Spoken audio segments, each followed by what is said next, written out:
Hey, Patrick and Lisa, how's it going? Hey, Kirah, Hi, good. How are you? Good, thank good. you for having me and us. Yeah, yeah, I'm really excited to have you both here to talk about Zodiacal Releasing, aka ZR. I feel like I always abbreviate it to ZR. We were just talking about our Mercury placements, and like, yeah, my Mercury and Sag is like, I need to abbreviate everything that I can. So we're going to talk about ZR today. But before we get started, neither of you have been on my podcast before, so welcome. Thank you. It's truly an honor. I'm really stoked. I'm really glad you guys both agreed to do this. Because when I think about like the people who know ZR, like you two are definitely the top two people that pop in my mind. Chris is up there too, but Chris already did a 4 hour episode. I'm not going to make him talk about ZR anymore. I mean, you were on that episode as well, Lisa. Yes. But yeah, I'm just stoked to have like a casual conversation about it, because it is a topic that I think is so big. So it'll be nice to kind of bring it down to earth a little bit. But before we get into it, I just want to introduce you guys, or have you introduce yourselves. If you want to share your SMR, just your sun sign, whatever you're comfortable with share, you could share. And then, yeah, talk a little bit about your practice. Lisa, do you want to start? Sure. So I have a Sagittarius sun, and I do consulting work with clients individually. I also do an electional astrology podcast, which is using astrology proactively to plan things ahead of time to hopefully make them go better than they might otherwise. So I do that under the Auspicious Elections podcast, which is a subscriber benefit for the Astrology Podcast. And let's see, I've also been doing editing. I don't know if I should even tell the astrological community that, but I've been doing some editing of astrology books the last few years, or co-editing, or, fact checking astrology or proofreading, things like that. So it's like sort of a weird little niche that not everyone has both skills to do. So I've been doing that as well. My practice is a blend of both Hellenistic and modern astrology tools. Awesome. Yeah, you did editing for Channy's book, right? You were born for this. I did that. I did proofreading at the last minute on Chris's book, Hellenistic Astrology, The Study of Fate and Fortune. Did that take you a full year? No, because that actually I did at the last minute. And so it wasn't as thorough as I would otherwise do. I was like, you don't have a proofreader? What? and so I was like madly doing it midnight for 2 weeks, And then I more recently did Demetra's new books, Demetra George's new books, Ancient Astrology. I did volume 1 a few years ago, which was quite the project. And I'm actually right on the index at this point of volume 2. So it's almost done. Oh my gosh. Wow. That's really exciting. Yeah. Cool. I feel like that book, I mean, all 3 books that you just mentioned, and I guess 4th one upcoming, are such like staple books for me in my library. So yeah, that's really cool that you had your hand on all of them. I'm really excited for Demetra's second book. Yeah. Hopefully you're going to get her on the podcast. Soon. Yeah. I want to get her talking about it too. Awesome. Thank you for sharing. And we know each other, I guess, through Twitter, right? And we met at NORWAC 2019. Yeah, I was trying to think of how we first met, and I was like, I think it was Twitter. So Twitter sometimes has good things that happen. Especially in like 2018, 2019, when it was still a little bit more, I don't know, it just felt a little bit more like community friendly. Yeah. Right. Yeah, that was good times. But of course, people probably can recognize your name or your voice or your face, depending on how you're consuming this right now, from the Astrology Podcast hosted by Brennan. So that's definitely, and I started listening to that podcast in like 2015 or 16 or something. So I feel like I've like obviously not known you, but I've known of you for so long. So it feels really cool that you're on my show now. Yeah, I'm happy to be here. Yeah. So yeah, Patrick. Hi. Yeah, I'm Patrick Watson. My books, my natal chart is an open book. I have a Libra sun, Scorpio moon, and I'm Leo rising. So yeah, I have both lights in the sign of their fall, which is actually pretty funny because my mother was an astrologer, and She wow. sort of tried to elect my birth, but I ended up coming a couple weeks early anyway. And I ended up coming on the one day of the year where, both lights are in, signs which are supposed to be unfortunate for them. But, notwithstanding that, I was born during a Mercury retrograde. So I suppose that's part of my deal. But my practice is fairly similar to Lisa's. I also practice a blend of modern and traditional astrology, and I'd honestly just call myself an astrologer at this point without even putting traditional on there, because I feel like that term is sort of charged or something. And so I think inaccurate description really of what I do is, like a blend of modern, Hellenistic, traditional techniques and concepts. I do consultations with clients on an individual basis.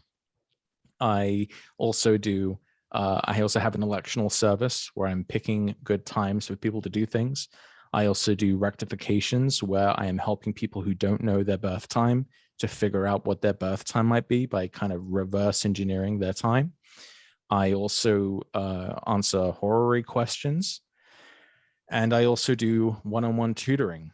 I almost feel like at this point I'm like an unofficial TA for Chris Brennan's Hellenistic astrology course, because I get so many of his students who sort of have different questions. And so that is what I do. I also, in the past, I have done a lot of videos on YouTube. I am planning to get back to that at some point. I also I've written a ton of articles on my website, and I still do release those now through Patreon, but I do still update the blog every once in a while. Not as much as I wish I could, but it's been busy. And what else do I do? Oh, I guess I sort of known for, making memes, I suppose, astrological memes. But so I'm that's what I do. I just do astrology day in, day out, seemingly. Yeah, lots of astrology. Yeah, you offer a lot of services. Rectification, folks. Patrick, I'm eventually going to do that for my parents, I think. Pennsylvania doesn't put birth times on their birth certificates. No, that's wild. The entire state. It's so annoying. Yeah. I mean, luckily my mom remembered my birth time. That's great. But yeah, so Lisa does rectification as well, correct? Oh, do you do? I do. It's all on pause right now while I catch up from my weird past year. So it's a little bit in the mix as to whether I will continue doing it or not. But yeah, I have been doing it up to this point. Cool. Yeah. And you both do electional, which is, I stopped doing it for clients after 2020. I don't know how that year was for you guys electionally, but so many people were like trying to squeeze in weddings, and I would take it on and feel so horrible.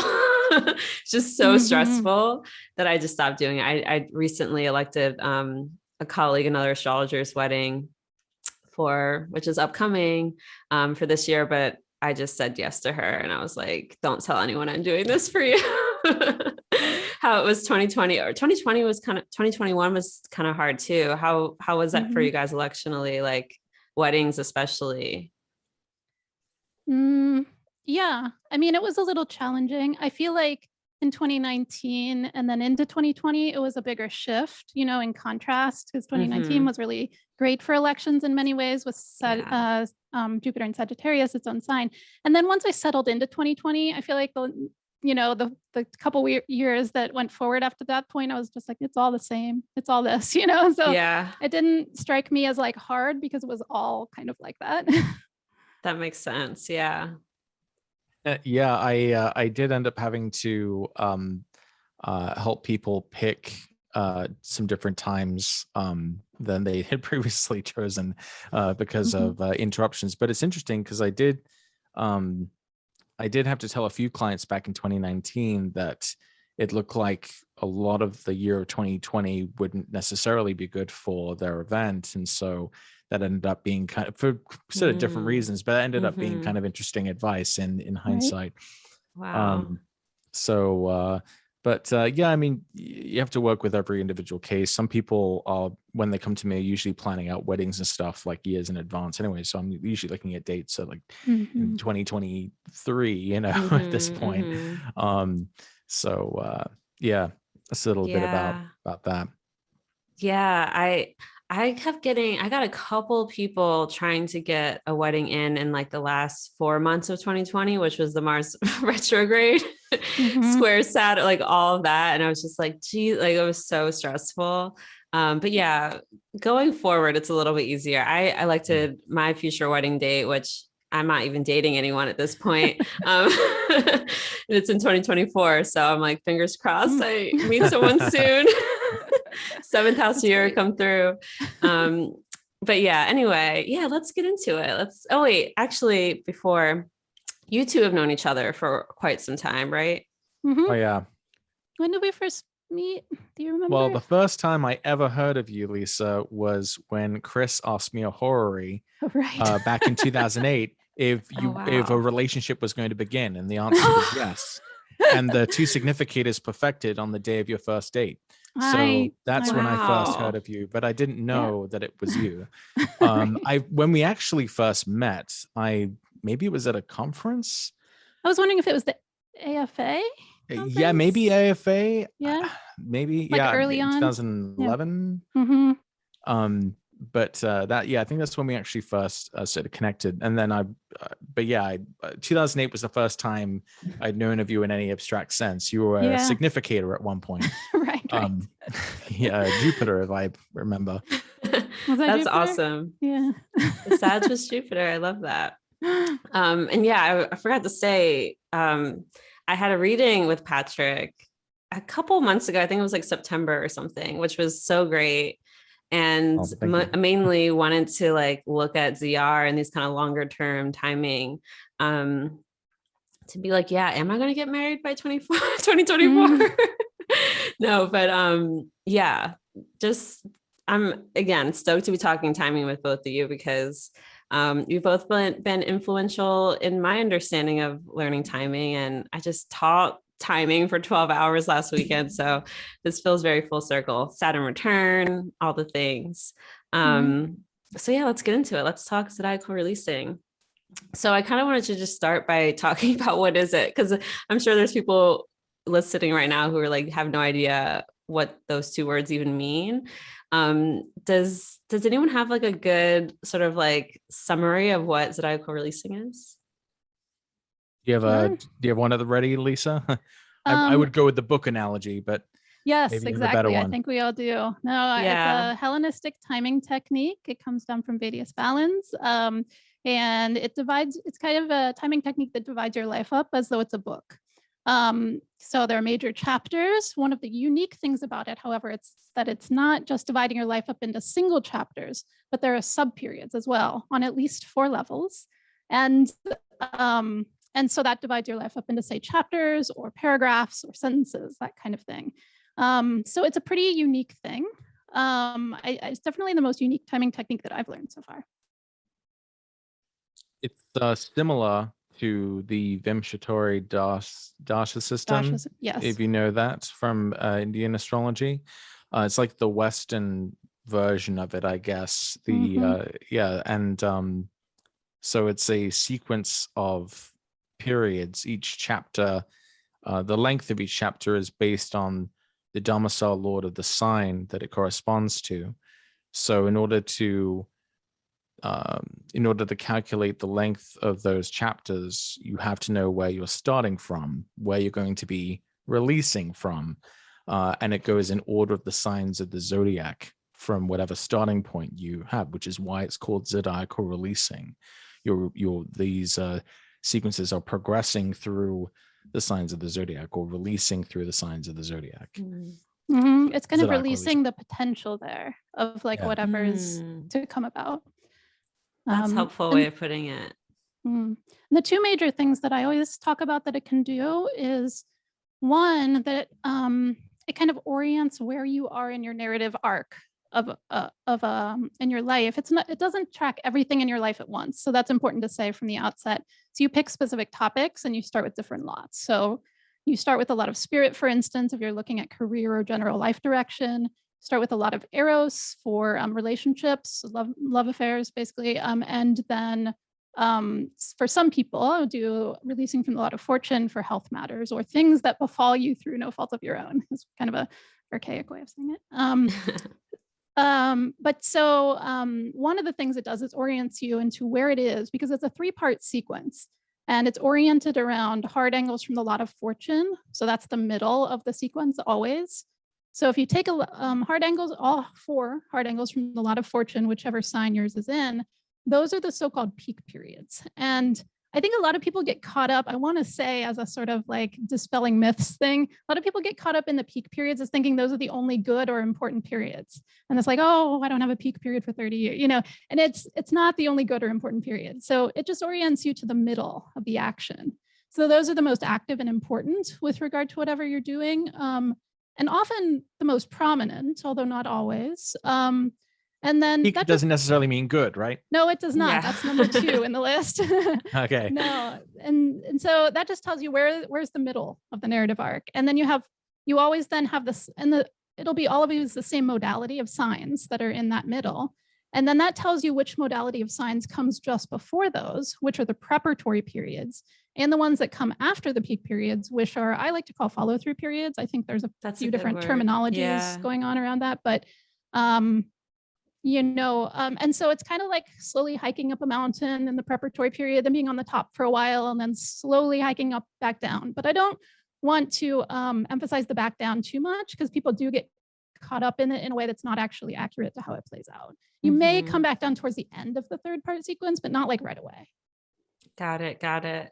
Yeah. So kind of like sum that up, where we're looking at these, like you said, chapters of life, which in Chris's book, Hellenistic Astrology, that he also uses that analogy of like, it's like your life is this book. Think about it as Chris's huge ass book.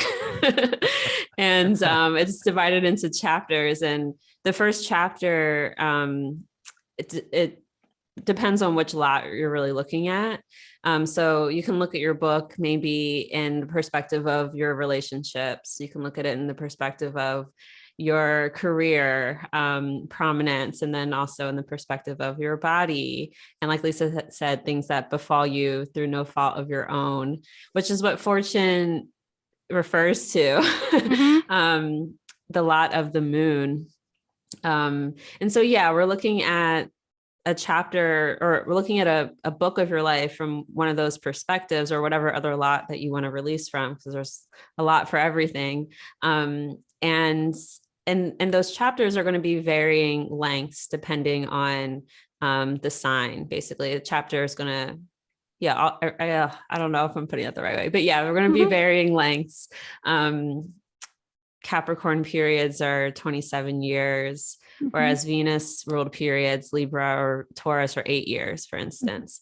And then within that chapter, we're going to look at sub periods, or you can look at that as paragraphs within the chapter. We're going to have some longer paragraphs, some shorter ones. And then even from there, we can look at the different sentences, and even the different words. I guess you can go even further with that.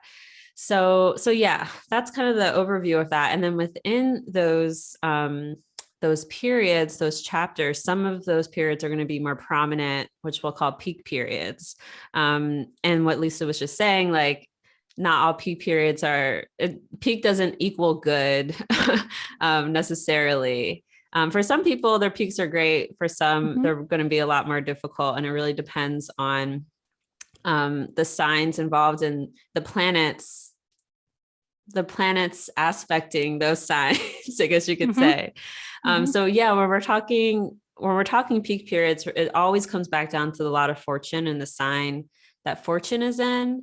And then the signs of that same modality, or the signs angular to fortune, will all be peaks. And we also have different levels of peaks, moderate peaks, major peaks, etc. But yeah, peak period equals high activity, does not mean peak as in you're at the top of the world and everything's great. Although Yeah. sometimes if a chart supports it, those Yeah. periods can stand out in those respects. Mhm. So I have a couple examples that I think are kind of interesting of that once we're ready. Cool. Yeah. Yeah, I'm excited Patrick, to look at that. I was just going to ask if you wanted to speak to the quality, because we haven't fully. Yeah. Well, to investigate the quality of a given period, the main thing, Kirah briefly touched on this, the main thing you're going to look at are the sign-based aspects that sign receives from the other planets. Primarily the benefics and the malefics are going to be the way that you can see a more obvious manifestation of this, but you will also want to pay attention to the sect status of these planets, because a superior square from your contrary to sect malefic would be probably much less desirable than, say, a superior square from your malefic of the sect in favor. So if you were a day chart, then Mars is your more problematic planet. Therefore, the signs which are angular to your Mars, especially where the sign where Mars is, as well as the sign where Mars is in superior position, those are going to be potentially some of your most difficult. Whereas if you're a day chart and Saturn is, or rather you're releasing to signs which are angular to Saturn, those might have their own sort of set of difficulties or hardships, but they would be surmountable. They wouldn't necessarily be like the worst things that happen to you necessarily. So there are other things you can look at as well, but you're basically looking at the relationship of planets to the sign, and it doesn't matter. It doesn't have to be by degree. It can just be by sign. We're just using sign-based aspects.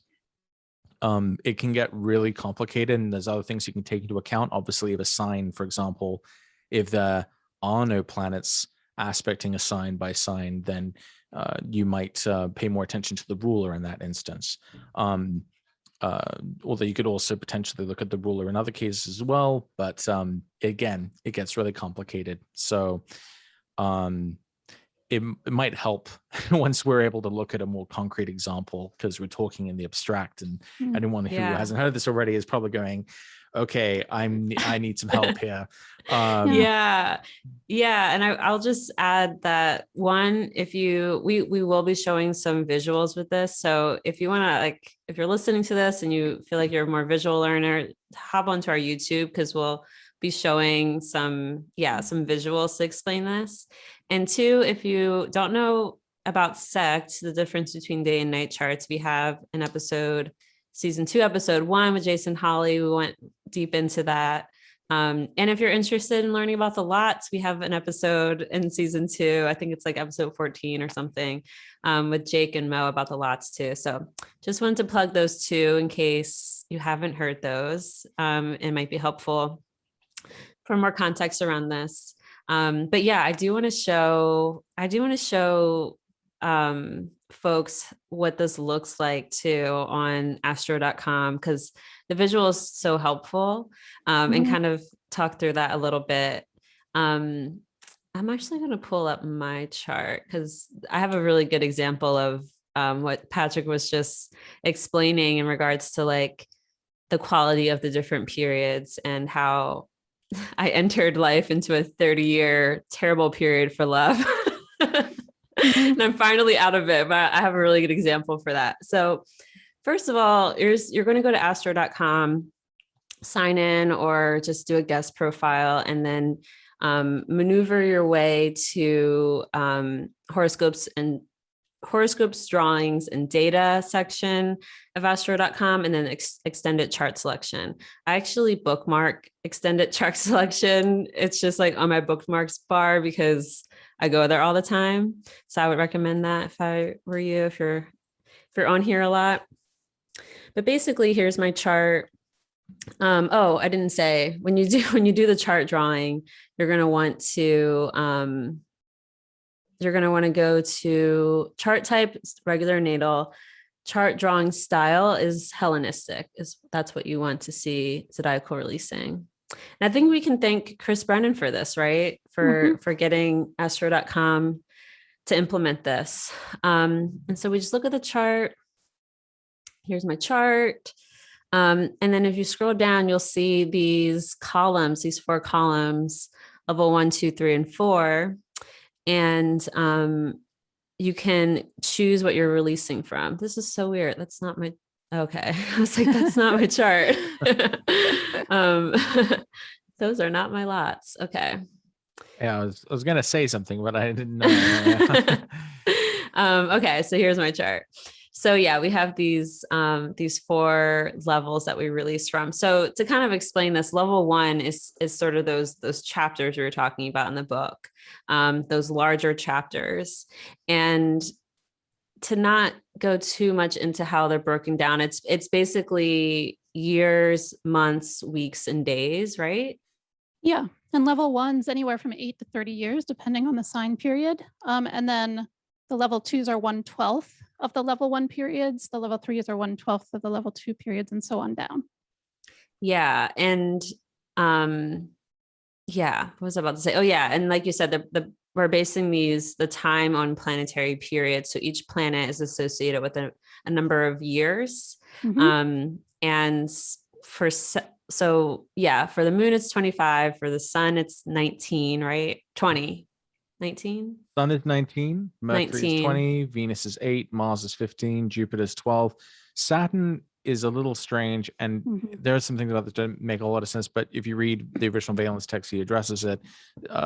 When you're in a Capricorn period, it's 27, but when you're in an Aquarius period, it's 30. So that you just have to remember those amounts of years. Also, keep in mind that these are not 365-day years. These are 360-day years. Why? That's a good question. But I think it's just math, right? They just wanted it to be equal. One interesting thing about that, though, is, for example, with the Mars period, Mars has a period of 15 years. That's based on the real astronomical Sun-Mars recurrence of when every 15 years the Sun and Mars both return to the similar point in the zodiac together. And it's not exactly 15 years. It's like 15 years minus like a couple weeks or so. And so 360-day years is actually closer to the real astronomical Sun-Mars recurrence after 15 years than 15 365-day years.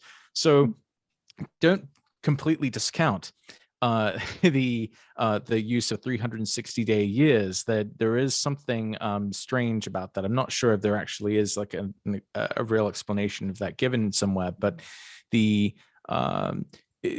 what's important is the way this corresponds to any kind of astronomy is that, you know, the beginning of a given Aries period, for example, the Sun and Mars will be at a position which is very, very close to where it will be at the very end of that Aries Zodiacal Releasing period. They'll be back in that same kind of position and relationship to each other. So there is, there is some astronomical basis to these periods. It's not just math. It's math and meaning. That makes sense. That makes a lot of sense. Thanks for that. I didn't know that. So yeah, we have these longer periods in level 1. And essentially, like sort of what Patrick just said, the way the math works. So I started out life on this Cancer period. That's where my lot of fortune is.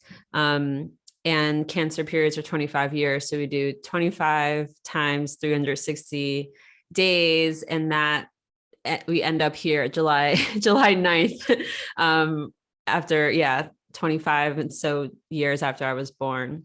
And then we go into level 2 and we're splitting.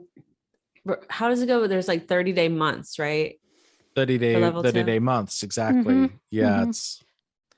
So then 25 times 30 for 30-day months, we get level 2 is about, 2 years for the most part. And then level 3, we go into 5.5-day weeks or something. I think it's 2.5. 2.5-day weeks. 2.5 right? Times, the number. The number of the number associated with that sign. And then for the weeks, we have 2.2-day weeks or something. something like that. I'm like forgetting it. I might have gotten this wrong. No, I just divided perfect it out. Mercury But retrograde storm. Yeah. essentially, all you need to know is that each subperiod is 1/12 of the previous period. And what that amounts to is on level 1, they're anywhere from 8 to 30 years. On level 2, they're I think 8 months to 2.5 years. Level 3 is a few weeks to a couple months, and level 4 they're just a handful of days. And so that's the way I always think about it. Huh? You could theoretically go to L5, L6, but that's hours and minutes and seconds. I can tell you, I think level 5 works. Level 5 is a thing. I think there's level a level 5 is a thing. Yeah. Because if you watch not that you all need to start with this if you're just starting with this, but level 5, in the level 4s that are the longest, which are the Capricorn and Aquarius periods, the Aquarius being the absolute longest, you can notice sometimes a shift around when there would be a loosing of the bond to level 5. Yeah. I have noticed this for sure. That's I'm glad real. that you were on the same page.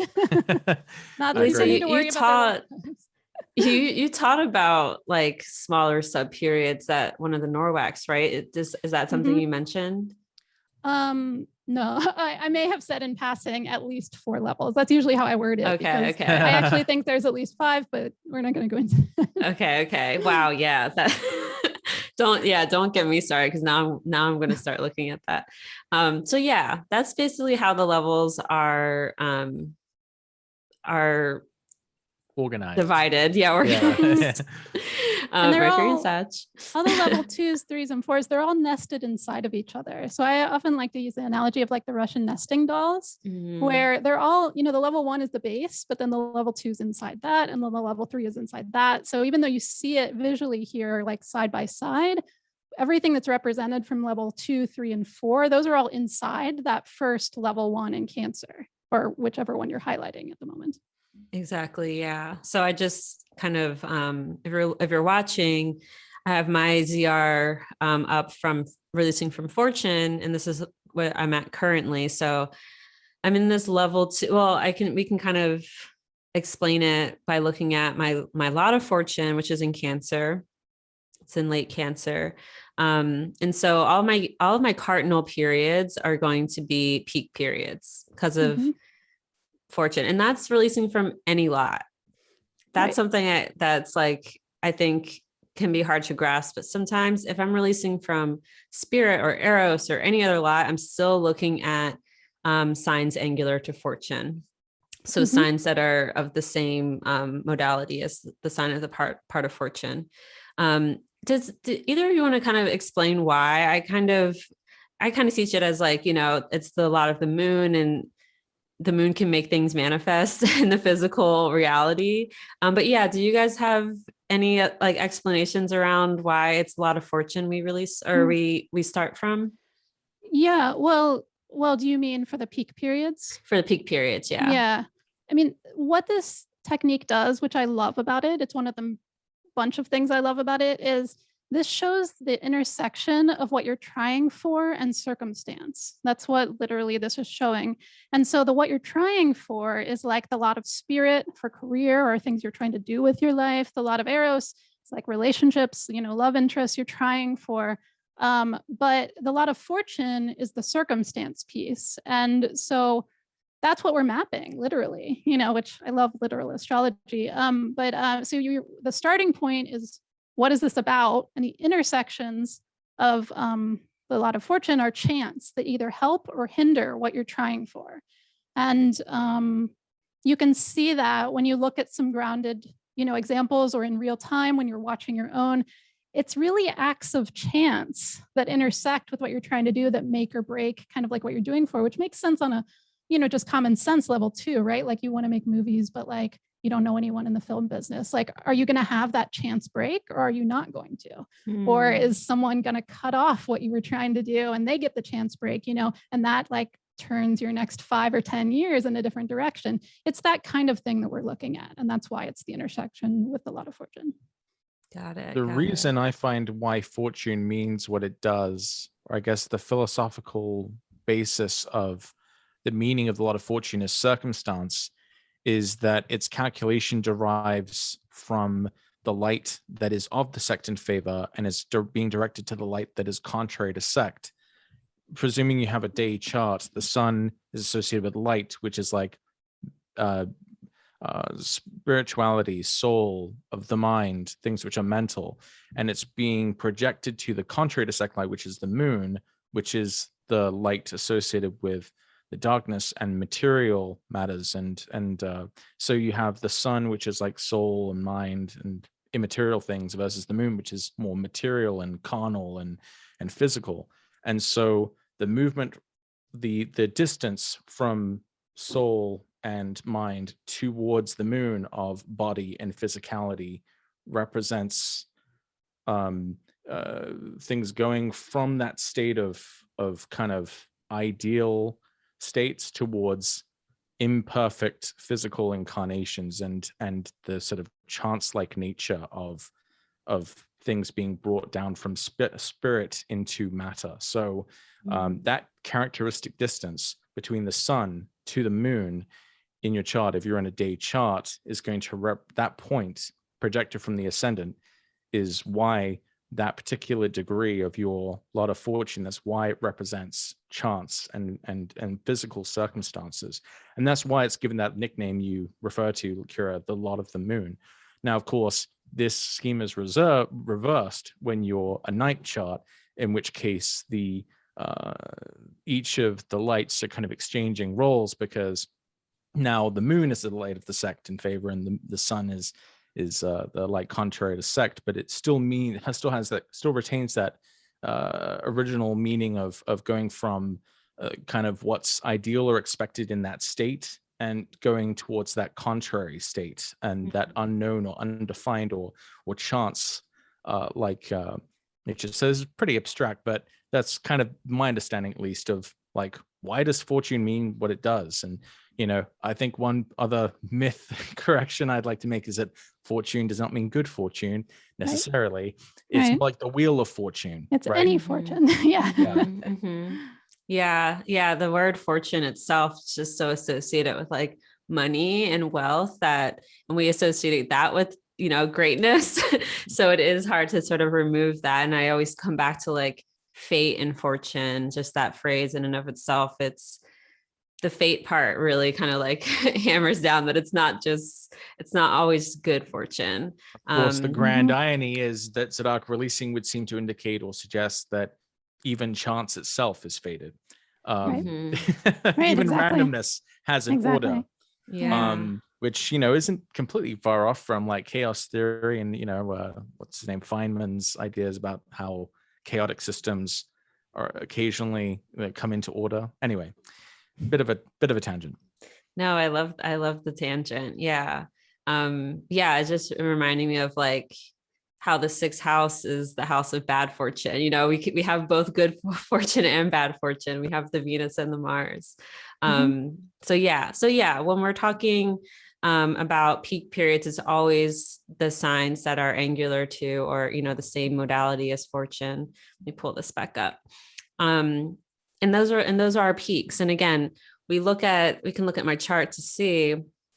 So my fortune's in Cancer, angular to fortune. I don't have any malefics, which is nice.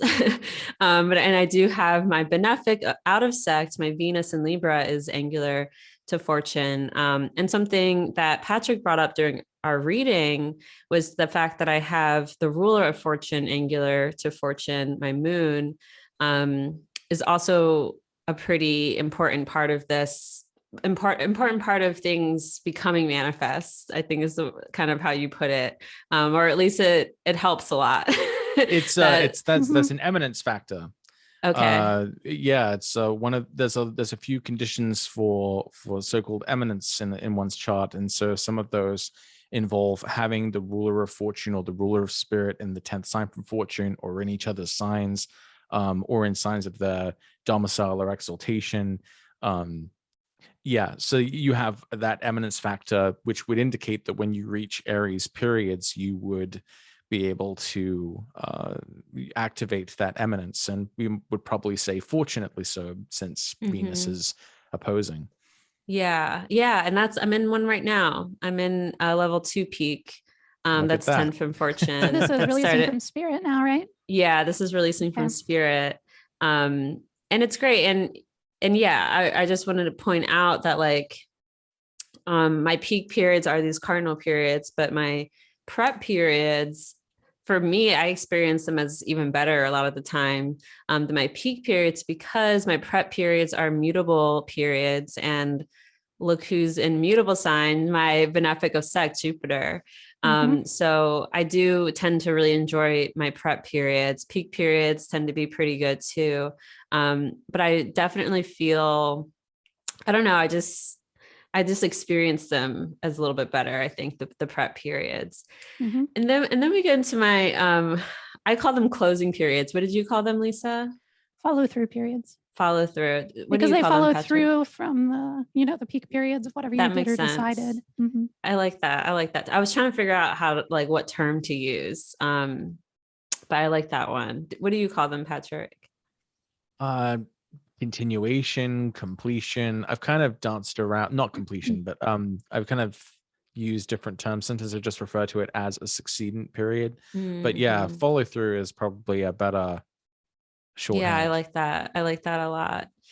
So yeah, those are the periods that come after peak periods, and those are my shitty periods because both of my malefics are dignified and in fixed signs, squaring each other. So I mentioned that I started off my life in a 30-year kind of shitty period for love when releasing from Eros, which actually, this is the first time I ever learned Zodiacal Releasing. Was Chris taught like a workshop years ago for like a Valentine's Day special that was like about releasing from Eros. And I remember just like doing it like by hand, like the lot calculations by hand, and then finding out that my Eros is at like 29 degrees of Aquarius. And I had to reckon with the fact that, yeah, I started out life in this 30-year Aquarius period as someone with Venus in Libra and chart ruler in the 7th house. I'm definitely have always been like a romantic, hopeless romantic. When am I going to find my love? And then I learned this, and I had to sort of, that was probably like 4 or 5 years ago. And I had to just be like, okay, just make it to 30. Right. And I made it out of that. So to explain why it was such a shitty period, Aquarius periods are 30 years. I started my life on one, when releasing from Eros. And again, what's angular to my lot of Eros, or sorry, what's let me rephrase that. My my peak periods, my follow through periods are fixed periods, and I have my Saturn and Aquarius co-present in Eros, and then overcoming that is Mars and Scorpio as my malefic out of Sect. So yeah, I learned that. took a little bit to digest and reckon with that, but I made it to June 2021, and now I'm in a much better period when it comes to love and relationships. And it's only been 7 months, so I haven't met anyone yet, but I'm giving it until I'm excited for this upcoming peak, this level 2 peak period. There you go. Yeah. And this Jupiter actually entering Aries. Yes, Jupiter will enter Aries right around this time. I land in Barcelona on this day. Wow. And it's the same day that my level 2 spirit peak ends.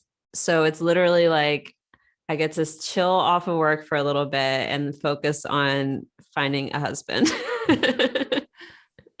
So yeah, that's like, I like to use that example to just explain how that might look. But also, like, I have a pretty clear example, I think, in my chart, whereas some people will have, their benefic of Sect and their malefic out of Sect angular to each other, or stelliums, where there's just like a lot of there's always a mixed bag in a lot of cases.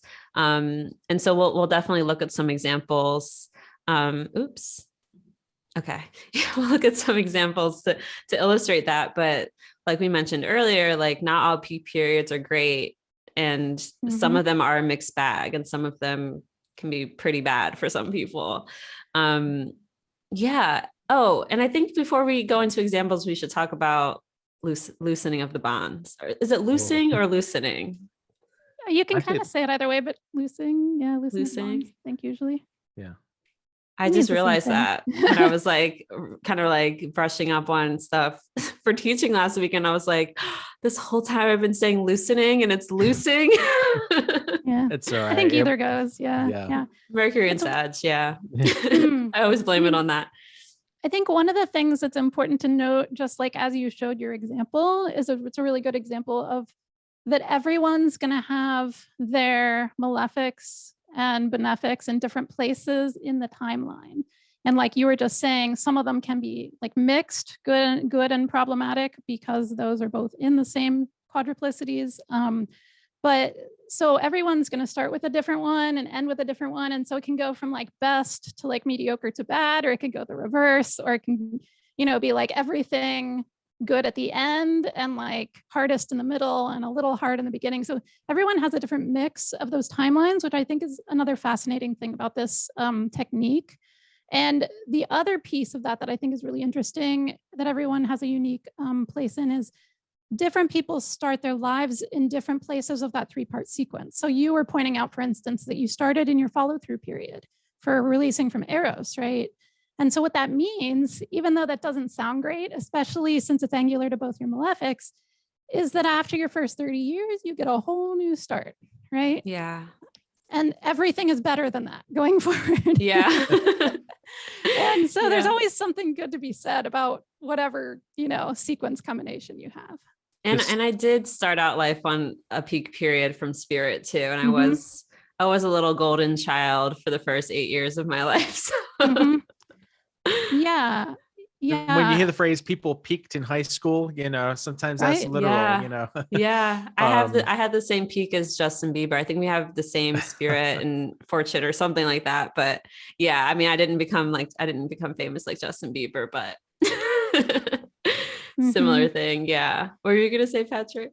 I was just gonna say the other interesting thing about this phenomenon is that it means that, because of the length of zodiacal releasing periods, it's improbable that you could live a whole life and experience all of them. And so that tells you that, there may be some parts of your chart that you don't really ever really fully experience, on the major level period, just because you won't live long enough. And so in some cases, you might avoid the worst possible scenario in your chart. In other cases, you may just miss your best one, and that's just a weird thing to think about, that there are potentially some charts out there, like when you're looking at a chart and it doesn't seem that impressive, but the person has done quite well in their lives with it, then it almost makes you wonder, maybe they were able to make the best of what they had. They were able to make the best of what they were given. They just happened to be spared, the sort of less flattering aspects of the natal chart. So it's just it really widens, your view of astrology. It's one of the only techniques we really have that allow you to look at entire life and sort of make sense of it on that kind of large scale. And it also it forces you to kind of confront your own, that life is finite, and that there's only a small chunk of this that you're really gonna be able to get to experience. And so really pretty humbling too. Yeah. I know Chris in his book mentions that, like, there's some ethical concerns that can come up when using this technique. And that's kind of what happens when you start to learn traditional astrology and you're studying fate and fortune, just having to reckon with, the fate or free will question and that type of stuff can get heavy. I have Sun, Mars, Pluto in the 9th, so that type of stuff does get pretty heavy for me. But it's important to think about.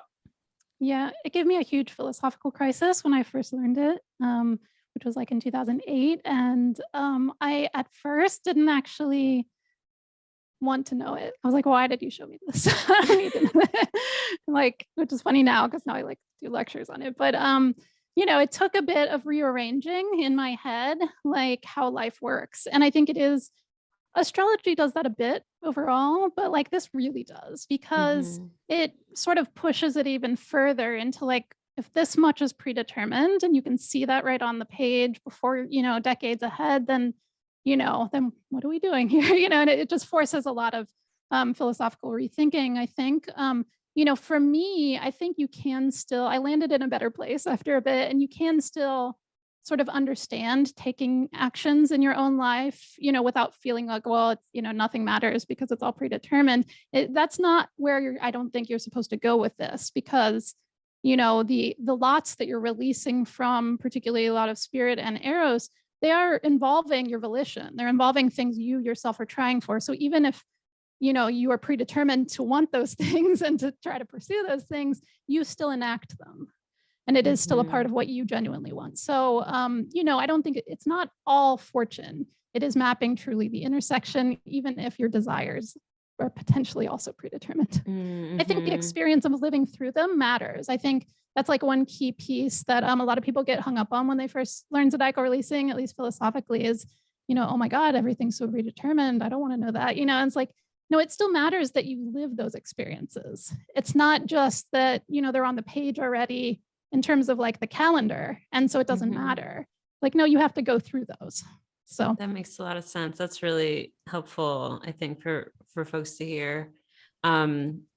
Also, before we get into loosening of the bond, just one other thing about ZR that I think is so cool is that it can really show the difference between twins and their lives, and how different their lives can play out, how differently their lives could play out if, there's even a couple minutes in between birth, and potentially, the lot changes signs or something like that. Have you guys seen anything like that? Oh, you have an example. I have an example cool. of that I can show if you want. Yeah, that's exciting. Yeah, because we have a lot of twins in my family, and I just know a lot of twins. And so, yeah, Gemini 4th house. So yeah, I've thought about that a lot, and I'm excited you have an example. Cool. Yeah. But before we do that, does anyone want to explain the loosening of the bonds? Yeah, the LB. I'm going to share my screen again just to like show what that looks like. But yeah, does anyone have like a nice little summation of what that is, what that looks like? Let me see if I have it's one. It's a major turning point. So, I mean, that's essentially what it is. You can, elaborate on that, but it's a major turning point. So, in the signs that are long enough to start repeating on the lower level, on a subperiod level, and potentially go all the way back to the sign they started with. And if they try to do that, instead, it will flip to the opposite sign at that point. And that's what the loosening of the bond is called. It's literally an interruption of the sequence, which is why symbolically it is a major turning point. So, yeah, both literally and symbolically, it's a turning point. It tends to be a time when people, take some major step or have something happen that's like a major determinant on their trajectory going forward after that point. And then you can get into, further things about it, like, because there are a few different ways specifically that can go, but that's essentially what it is. Yeah, it's like essentially, for the example, the example that's here on the screen is like level 3 began with the Gemini period. And so once we get, go through the entire zodiac and we are about to get back to Gemini, we're at Taurus now, instead of repeating the cycle, it will repeat at the halfway point, basically. So instead of going to Gemini, it goes to the sign opposite of Gemini, which is Sagittarius. And I feel like I remember from the episode that you and Chris did, that sometimes the LB, the loosening period, will bring up something that happened from the period, the last time that sign was released. Is that correct? Yeah, that's true. That's almost always it does. Okay. Sometimes people know what it is and sometimes people don't, though. Because, I'm pretty sure, you can correct me if I'm wrong, Patrick, but I think Chris coined the term foreshadowing period, Because I don't Yeah, I think that think was a so. thing.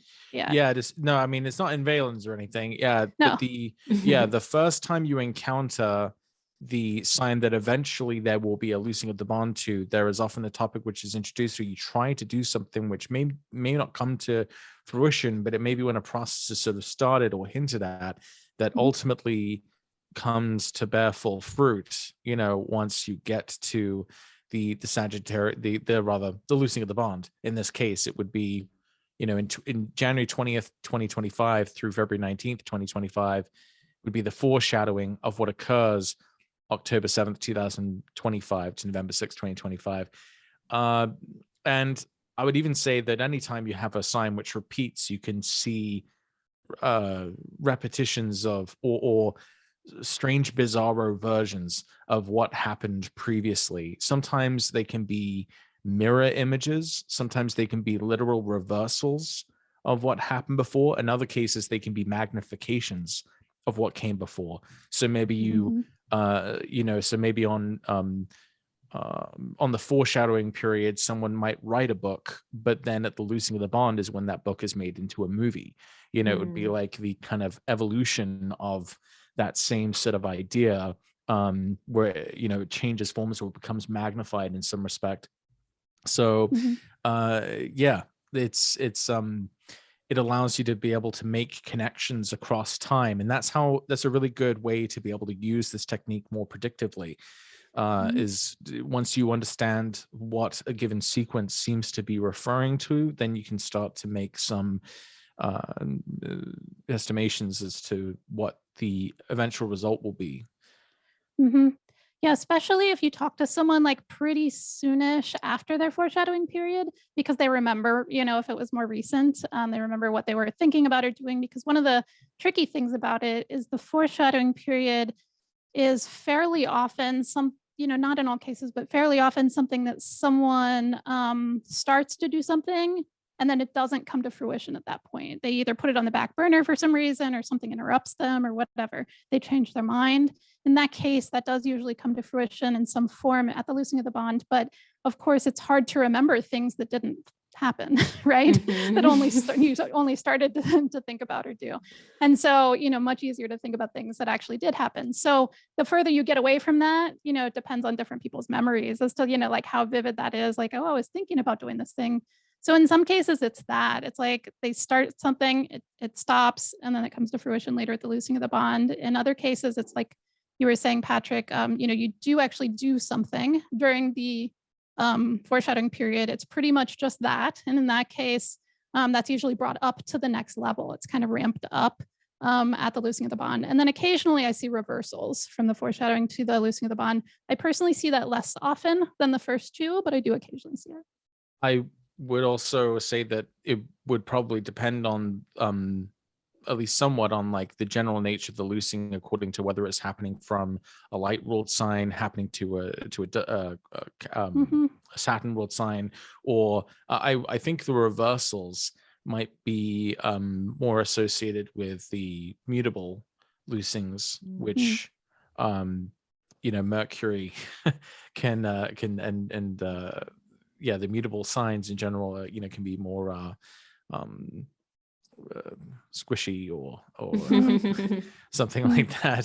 So you might see reversals or just things which come out of the blue, seemingly.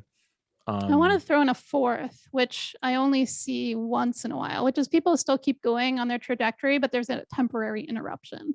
I think this is like the least common one that I see, but I have noticed it once in a while, where people still are trying for the same thing, like through the whole level 1 period, and they hit the loosing of the bond and it interrupts their ambition for some reason, and they get thrown off course, but then they return to it after the loosing of the bond. Less often, but still happens. I can think of one actually. Anyway.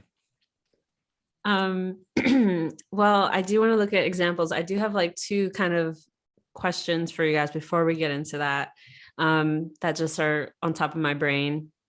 One would be in regards to the luminaries. I know we really do mostly look at the benefics and malefics in regards to the quality of the periods, but I'm curious if you guys have had any reflections on the luminaries and, maybe luminary of Sect and their role in regards to like the quality of periods?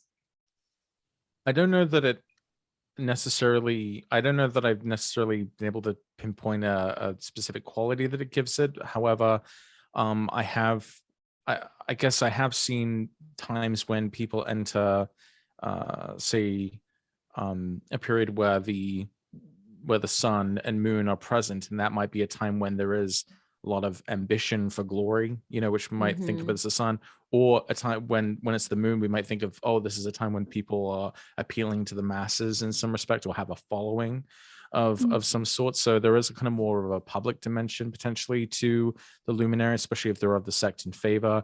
Mercury tends to provide more variation and ups and downs, and can sometimes contribute its own significations of activities, especially in the context of spirit releasing, activities that relate to Mercury, despite speaking, writing, selling, advertising, planning, strategizing, all the kinds of mercurial sorts of activities. So that's the only way I'd say that they provide a kind of quality. I do actually, once we get to the examples, I do have an example of using the angularity of the sun, moon, and Mercury. So you kind of get to see what that looks like. Cool. That was just something I was curious about. And just to sort of get this out of the way, because I feel like there's probably people listening and wondering about this. Trines and sextiles to fortune, how would you talk about that? Because for me, it doesn't really show up when we're doing ZR. We're looking at the trines and sextiles, but curious if you guys have any words about that. I don't use them to fortune itself, like trines or sextiles to fortune itself. Really, I think once in a while they can come into as a factor if they're modifying the condition of a major player that you're looking at. So like say this is your malefic contrary to sect period, or it's in a hard angle to malefic contrary to sect, but that malefic contrary to sect in your chart has both a trine and a sextile from both of the benefics. That can theoretically, bring up the condition, not just in your natal chart and how that plays out in other timing techniques, but potentially in this. I feel like most of the time, I would say I focus more on hard angles to benefics and malefics in the periods themselves. But I do occasionally, if something is like really mitigated, I sometimes notice the quality. And in that case, it is usually better than you would expect. I think a full accounting of analyzing a particular period you'd probably want to take into consideration the other aspects being made, but you'd want to prioritize the hard aspects. If you were going to incorporate like sign-based sextiles and trines, and you probably want to pay more attention to the superior ones, the ones that occur from the 11th and 9th house positions. I probably, I might, so for example, if Jupiter was in a superior trine to a period, then I might just think, okay, this is a sign which is being assisted, by some degree from Jupiter. I think there might be a second sort of way you might interpret that question though, which is we do look at aspects being made to a lot of fortune, in which case I would say we're focusing on sign-based aspects primarily for this technique. Of course, if someone has a planet that is exactly conjunct, a lot, I wouldn't really interpret it that much differently from it just being in the same sign. So it's sort of a interesting quirk, but not materially pertinent. Yeah, that makes sense. And then the one like other little overall question I'm going to ask is like, how do you guys use this and, outside of working with clients, but how do you use ZR in your everyday life? To me, it's just integrated, just kind of like when people learn astrology and then they get accustomed to looking at transits and it takes them a second in their head to think about what that means for them. It's kind of like that. You just integrate it, into your understanding of, oh, I'm glancing at my ZR and that happens today and that's going on with the level 2 and therefore, okay, I know. It's like, it's something that you just maybe check once in a while. Now, when I first learned it, I stared at it for like 8 years. Not because I was confused, because I think I recommend it because it goes down to the level 4. And so you really can't know, truly internalize how it's working unless you watch it constantly and see what happens with your own chart in particular or those close to you. Because if you're talking to clients, you're not going to get all that information. You're going to get little snippets and they're going to forget some of the things, it's not in real time and so forth. So anyway, so, I mean, that's mostly how I use it. And it's a very similar way to transits. I'm just like, oh, okay, that's where I am right now. It's kind of like a map in time that says you are here, and so I'm like, all right, that's where I am. Right. Or if something happens, I'll be like, you know what? I bet I'm in that period. And I always because I level don't check 4 it especially. Yeah. Well, level 4s go by quickly. I actually have a very tuned sense at this point because I have chronic health issues. Whenever I'm notably more exhausted than usual, I am always like in a peak period because it's angular to my malefic conjurator Sect. And I'm like, yeah, right. I thought so. Actually, like the very lot of fortune sign itself, pretty much every time. I'm like, oh, it's that one. There you go. Yeah. So, and I use it for prediction as well in a casual sense, for my own life. I'm like, oh, okay. So that's how I actually have a funny story for that. We were deciding, so I was one of the many coordinators, but I was one of the org head coordinators for UAC 2018, United Astrology Conference. It's the big worldwide conference, the biggest in the world. I was on the planning process for like 5 years. I think I was the only person that was there from the beginning to the end. And so when we were deciding when to hold UAC, and we were like debating between different charts, electionally and different timelines, I was like, you know what? That's not when I wanted it, but I bet that's when it's going to be, because I was looking at my own spirit releasing. And I don't remember the specifics anymore, but I was like, yeah, it looks like that one's going to win out. And it did. Yeah. It's wild how I think what you said, like you really do have to sit with it and stare at it for a while. I am right now, like I have a window on the other side of my screen and I have like 10 different post-its up like showing my spirit and my arrows for like the year, just so I could literally stare at it and keep it in my mind. But yeah, even things like when I get an important email, it's like I look at my level 4 from spirit and it's like, oh yeah, look at that, I'm in a little peak for these 2 days or something. So it really, once you're like really digesting it and paying attention, that's when it really comes alive. Yeah. How about you, Patrick? Oh yeah, I was gonna say I agree with both of you. I that's definitely in line with how I use it. I'll just have a short anecdote about a way I used it in my personal life. So back in I remember very distinctly, it was during the Venus retrograde of 2009. I was looking at my errors releasing and was really doing a full workup because I wasn't very I was very lonely, I might say, at that time. And so I started doing the intensive on my own error ZR. And I was in the middle of a 20-year period where the malefic contrary to Sect was opposing the period.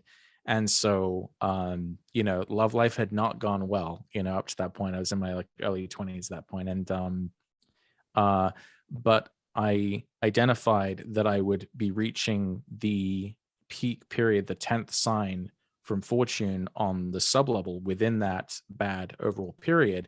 And it was in aversion to the malefic contrary to Sect. So it was, and the rulers were as well. So it was really a time, it was that particular sub period within the bad period really stuck out for being kind of unusually good looking.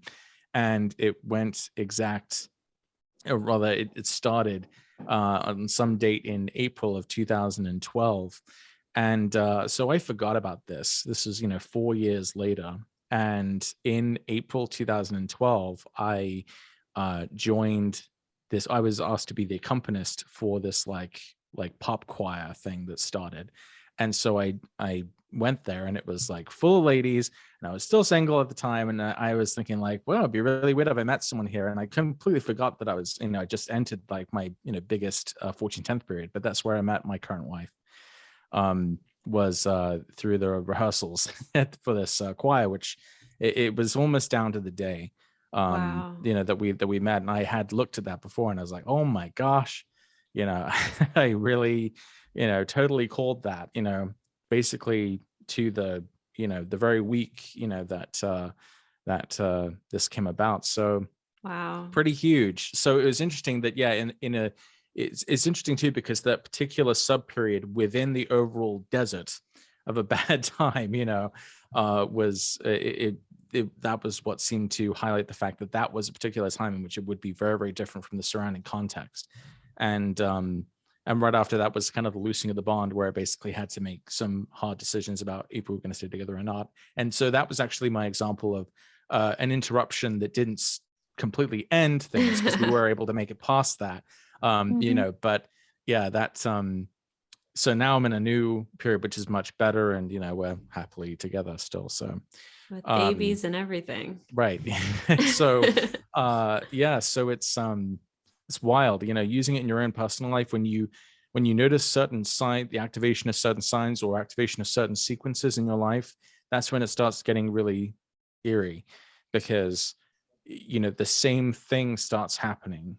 You start doing the same thing when you come to those same sort of sequences, and it's impossible to even plan it that way. It just kind of happens that way. So it really makes you question how much control you really have. That's that's the weird thing about ZR. That's so cool to hear. Yeah, let's get into some more. Yeah. Oh yeah. No, we already did that. No, we did that. Right? Yeah. No, I thought you meant. We already talked about that. I thought you were referring to that. Yeah. Let's look at some examples. Okay. Lisa, do you want to start? Sure. Let me pull up. Okay.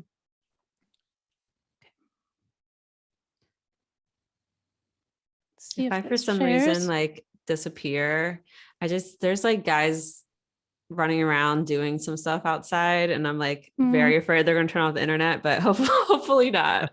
So just letting you know, just in case. Okay. Okay, so this is Kamala Harris's chart. I'm pulling this up not to talk about her entire chronology, but just to show, because this was one of the ones I was looking at a few years ago, towards the end of 2018. And I was like, oh my God, she's about to really move up. I remember this so well, you mentioning this even way before the elections, even. I think it was before she was even named VP. I remember you mentioning this. So I'm excited for you to talk about this one. Yeah, I had posted something in early January of 2019, because a few months before that, in late 2018, I was looking at it and I was like, it was really striking. So I want to show that.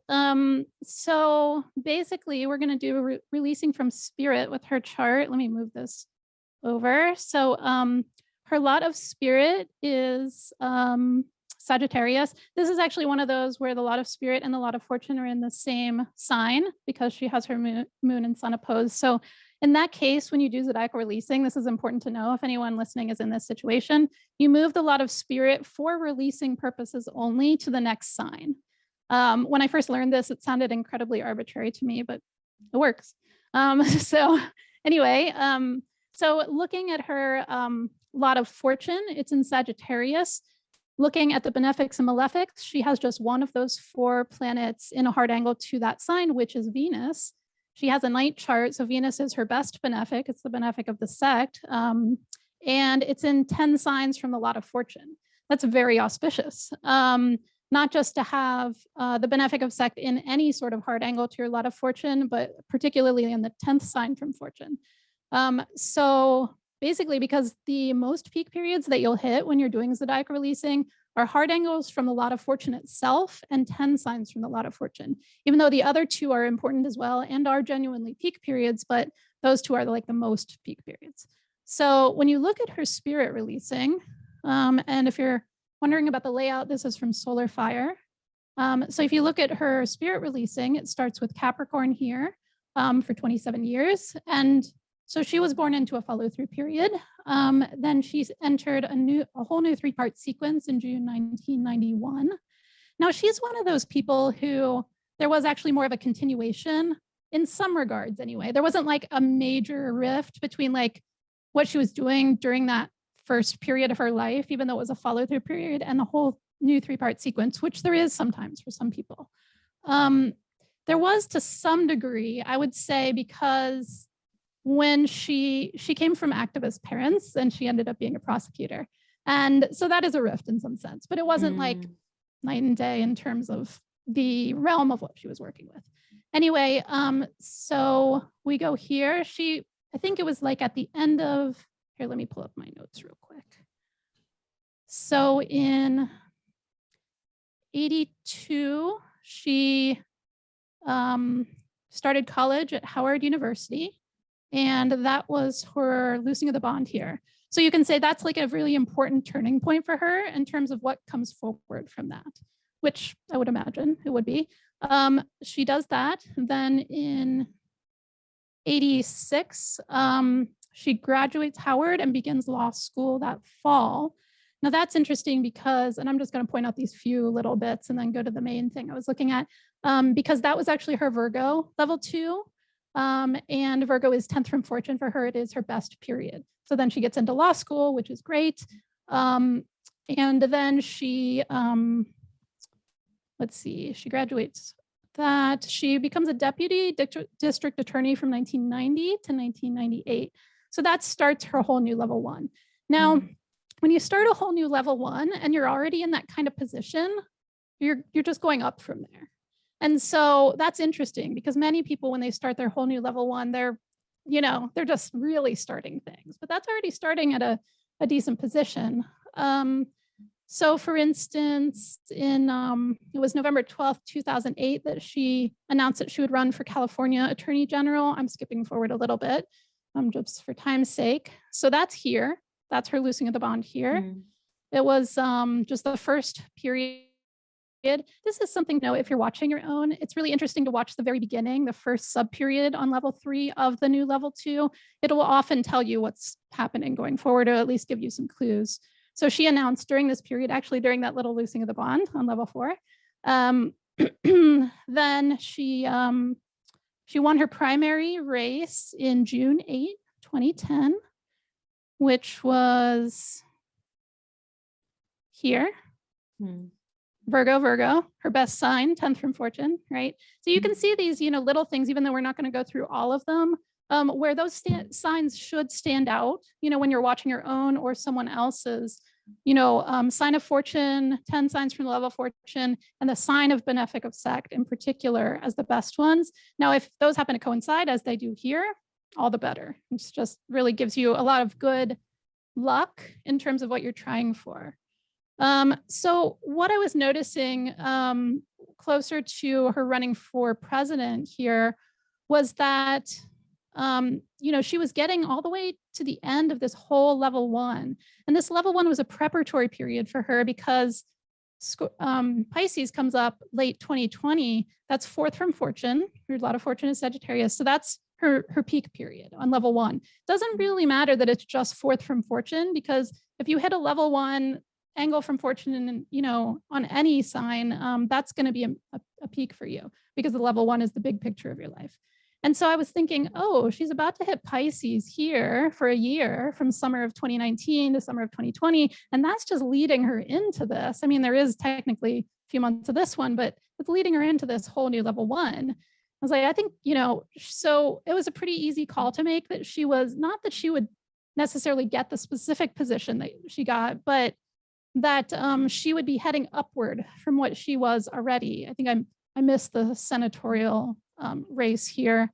She, did I write that down? She ran for, yeah, I must have not written that down. But anyway, she ran for senator in there, obviously, before then. So where can you go that's upwards from senator, right? President, vice president, cabinet position, if you're running for that sort of realm. Okay, so I figured she'd at least get a cabinet position, if not more. And then, so there's just a few little really interesting things right here. One of them was, so she was running, but then she dropped out of the race. And I was like, why did she drop out of the race? She's in this great period, I was like, that something, and whenever that happens, the astrology will still be right. You just often don't know why it's right until later, right? And so I'm like, she's still in this great period. So it turns out she dropped out near the end of 2019. During this period right here, I love these subperiods. So this was going to be Pisces level 2, Gemini level 3. Those are both peak periods for her. When they start stacking up, it becomes more important. So I read this roundup that said, excuse me, it was talking about how Biden chose his vice president running mate. And one of the things it said in passing was that they met at a private airport by chance during October 2019. Wow. Biden and Harris did. And that they went off, it was like her husband's birthday, and they went off to like talk privately. And that this was sort of said by people around them to help solidify their bond. So that happened right then. And I was like, something's happening. You just don't know what, right? And then you get this. There's one more. Sorry, my voice is a little going out. On April 8th, 2020 was when Bernie Sanders dropped out of the race. Do you all remember when that happened? Yeah. And so, I'm sorry, one sec. No, take your time. Yeah, no problem. And so, even though Biden wasn't officially the nominee for a while, everyone was like, okay, he's the nominee right at that point, right? So that was April 8th, 2020. I'll let you talk for a bit, Patrick, after this, but look at this. Right here. Oh, wow. So level Pisces, 4. Pisces level 2, Virgo level 3, which is her benefic of Sect, 10th from fortune, and then Gemini level 4, which was 10th from the next level up, which is another important interpretive principle. So anyway, that was just really impressive. And so that can say one of two things. That can say she knew she was going to be picked. I don't know if that's not the official story, but she could have known that. It could also say it doesn't matter that no one knew this at this point. This shows that this was the crux of like what was going forward for her, right? Because this is the chance part. So anyway, before all this happened, I saw, the swearing in would be just less than a month before this level 1 started. So I had a pretty good feeling that they would win because of that. That's literally like what I held on to was your analysis of this. Totally. I was like, I'm not going to watch the news. I know it's going to be a shit show on election day. I'm just going to trust Kamala's ZR. I think, Lisa, I wish that you had published something about this prior to the election, because I think it's really a very impressive observation, and one that if you're familiar with this technique, you can see pretty straightforwardly, like, Pisces is the angular to fortune, like it's got to be something big. My only fear prior to the election about this period is the fact that it happened after the election itself, because I thought, what if it's only a bigger period for her because this is what sets her up to be able to run in 2024. Say if Biden lost, then she'd be able to run, and it so I was kind of afraid at first, like, I really would feel a little better if it happened, a little before election day, right? Right. But yeah, great call. Yeah. And you can see she will be on a level 2 peak period. Yeah, there you go. 2024 too. Yeah, 2024 is looking good. Yeah. Yeah. And Pisces is like her 10th house. There was just so much there. Yeah. Yeah. And I think it is important to know, because it looks like an easy call in retrospect looking at this. And it certainly is a very simple example, which is why I wanted to show it. It's very clean. But it wasn't inevitable that she would win. In many political races, you don't have good chart data for all of the candidates. And so, you're going to be prominent by virtue of just running. You're always going to be prominent by running, even if you don't win. So, there's a little bit of trickiness with regard to political races with this, but this was clear that she would at least be moving, you have to take the particular life in context. She would be moving upwards in more prominence and greater activity from what she was already doing, which was being a senator. So, if she were lower down, maybe it's like, oh, well, maybe she will, maybe she won't. But, this gives a little more credence. Now, the other thing with this is you could easily have said, okay, well, she won't win, but she'll be in the cabinet. And then she'll run in 2024. And then, you can look down because this is a 12-year peak period. I find it very impressive that she got in right at the beginning, because there's still more to go. I don't remember if you were on the episode or not, but I think you were, that Chris did about the election. Post. Yeah. And then there was like on top of when you start layering stuff, you look at her progressed Saturn had just finally moved into Pisces, because I think she was born with it retrograde at the very end of Aquarius. So yeah, things like that. Like there was just so many other things too. And then the fact that it's like 10th from fortune peak with her benefic of Sect in that sign. And hey, she has a fallen Venus, and it's still, you know, it still counts. It still counts no matter counts, yeah. Well, so cool. That was Uranus and Pluto, right? So this is like, you know, she's the boundary. She's the one that, you know, broke the boundary. Hopefully, you know, she'll so many ways get that next one, you know, the highest one. That's so true. Thinking about, like the fact that it's a fallen Venus conjunct Uranus and Pluto, and she was the first female vice president, is the first Black, first, you know, Indian, like all of these things that she's kind of like breaking. That's another good point. Also being a fallen Venus, and coming from that, like, kind of, not to say she was, you know, outsider, just coming into an outsider, you know, exactly, coming into a very exclusive club, you know, and shattering that boundary. I think it would take a fallen Venus, you know, to truly embody that. Definitely.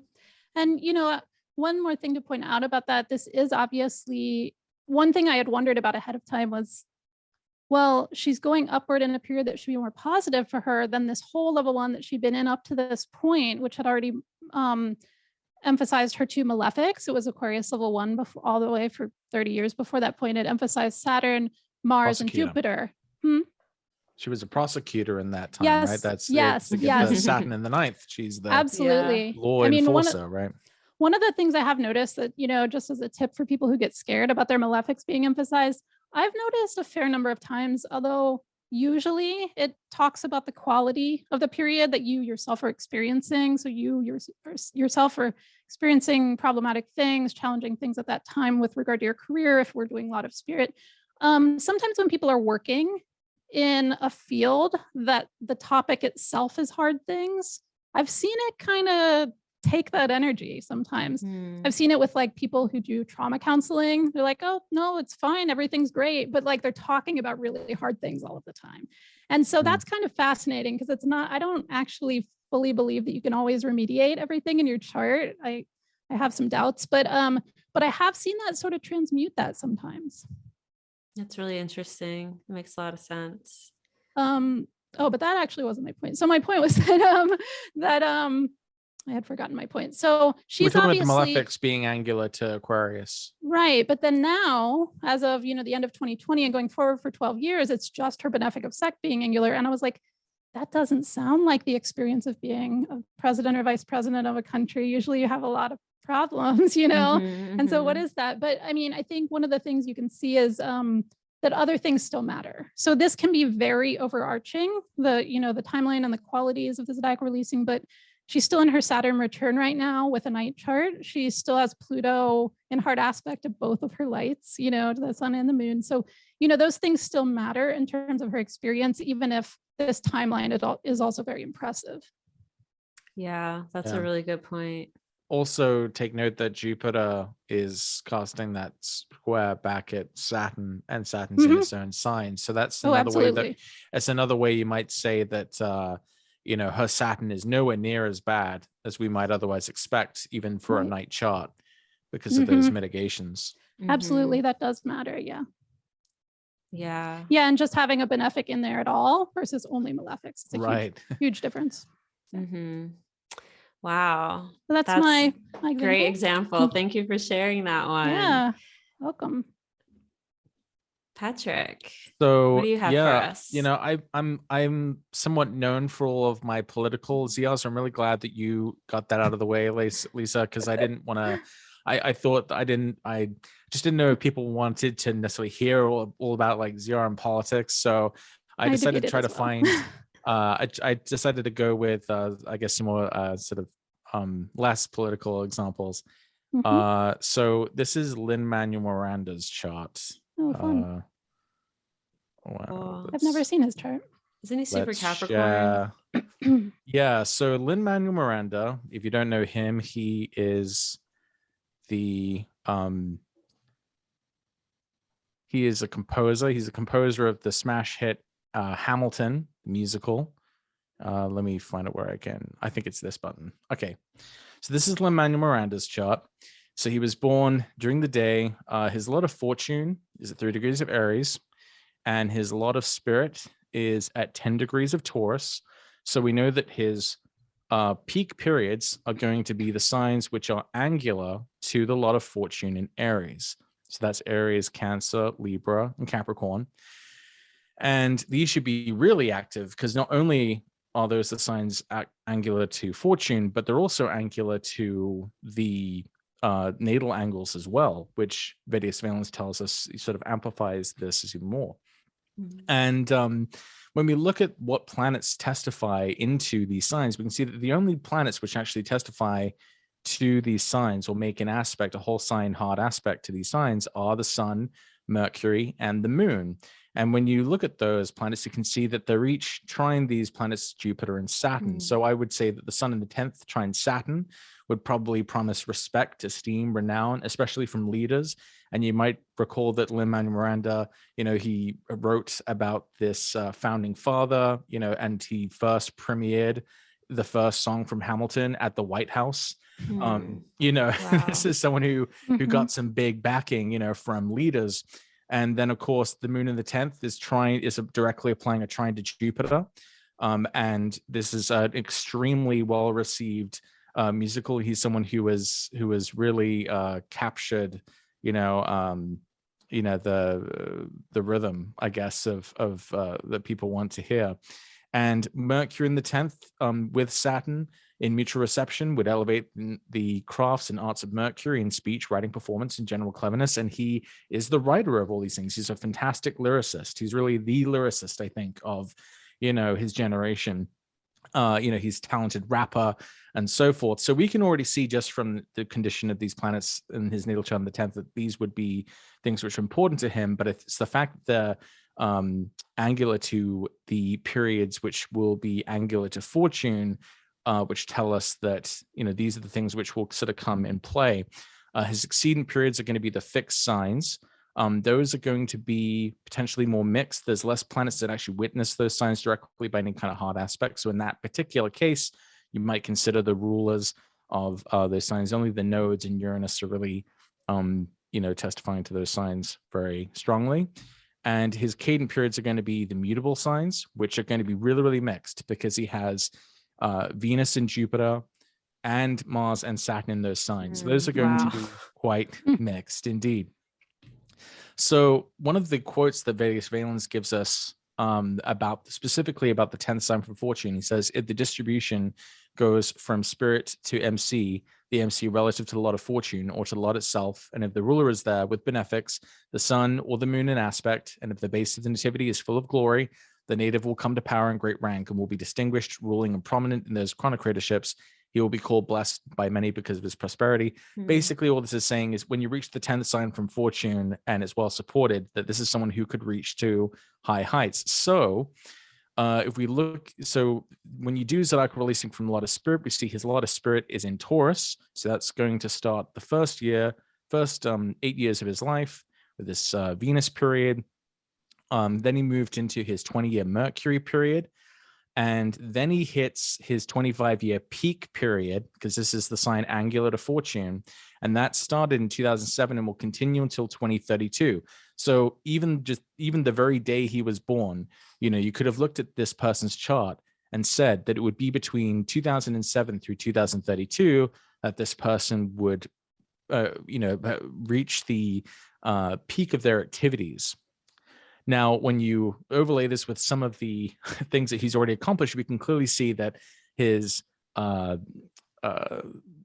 Hamilton musical came out during the time of his peak period, and all of his involvement in all these Disney projects and his general superstardom coincides with his moon period, and that it was during his previous Mercury period that he was working on his first musical that got him into the business, In the Heights. And this is when he was doing a lot of rap and improv, as well as doing a lot of different odd jobs, because he wasn't like, Lin-Manuel Miranda, the superstar we know today. He was, a student. He was, just trying to survive. So note that Gemini is the sign which is square his Venus, Saturn, Mars, and Jupiter period. So at the same time that he was kind of, waiting tables or like doing sort of odd jobs, he was also at the same time trying to get his musical seen and produced, which it eventually would at the loosing of the bond to Sagittarius within that Gemini period. So I just wanted to focus on the fact that, the reason why I think this is a good example is because we can see so clearly that it was upon entering the Cancer period that he, begins doing the work that he will probably be most known for. And so it was within the first Cancer L2 period between August 2007 and September 2009 that he began writing the Hamilton musical. He just happened to pick up a book by Ron Chernow, who wrote the biography of Hamilton that inspired Lin-Manuel Miranda to write a musical about it during the first Cancer L2 period. And then it was during the next angle to Fortune that he actually began workshopping Hamilton. They actually crafted enough of the songs that they were able to kind of put together rough versions of it. Now, it came out in the summer of 2015, but, basically this is the beginning of, the massive impact. This is Capricorn, his Fortune 10th sign. This is when Hamilton really becomes this, cultural phenomenon, sort of global smash hit. And this is just the foreshadowing period. So this is kind of, this tells us that he is not done. He's on the way towards another loosing of the bond to Capricorn, which is coming up in December of 2024 through March 10th, 2027, which I've kind of nicknamed, this is when he will release his magnum opus, or it will be some sort of variation on his first achievement with the musical Hamilton. So I would think maybe is this like a live action movie? Like I know they came out with the recording back in 2020 on Disney Plus, but I don't know if that's the same thing as like actually doing like a live action like production of the musical like kind of as a movie. I'm not sure how they would do that. I don't know, or maybe this is like a new thing he's working on that will be released at this time. But this would absolutely, undoubtedly, has to be, the peak of his professional and financial activities. It has to be what he's sort of most known for, according to this technique. Also, even in between them, this is the period he's in now. His song, We Don't Talk About Bruno from, Encanto from, which is on Disney Plus now. This isn't sponsored by them or anything. They don't care what I have to say. This is when, he's, number one on the Billboard charts in various places in the world for this song. And this is also when he came out with his first movie that he directed. He directed Tick, Tick, Boom, the musical. And then this is also when the movie of In the Heights premiered. Was in this same time period. In fact, it premiered the very day after he entered the Aries period. So sometimes the timing can be eerily, on point.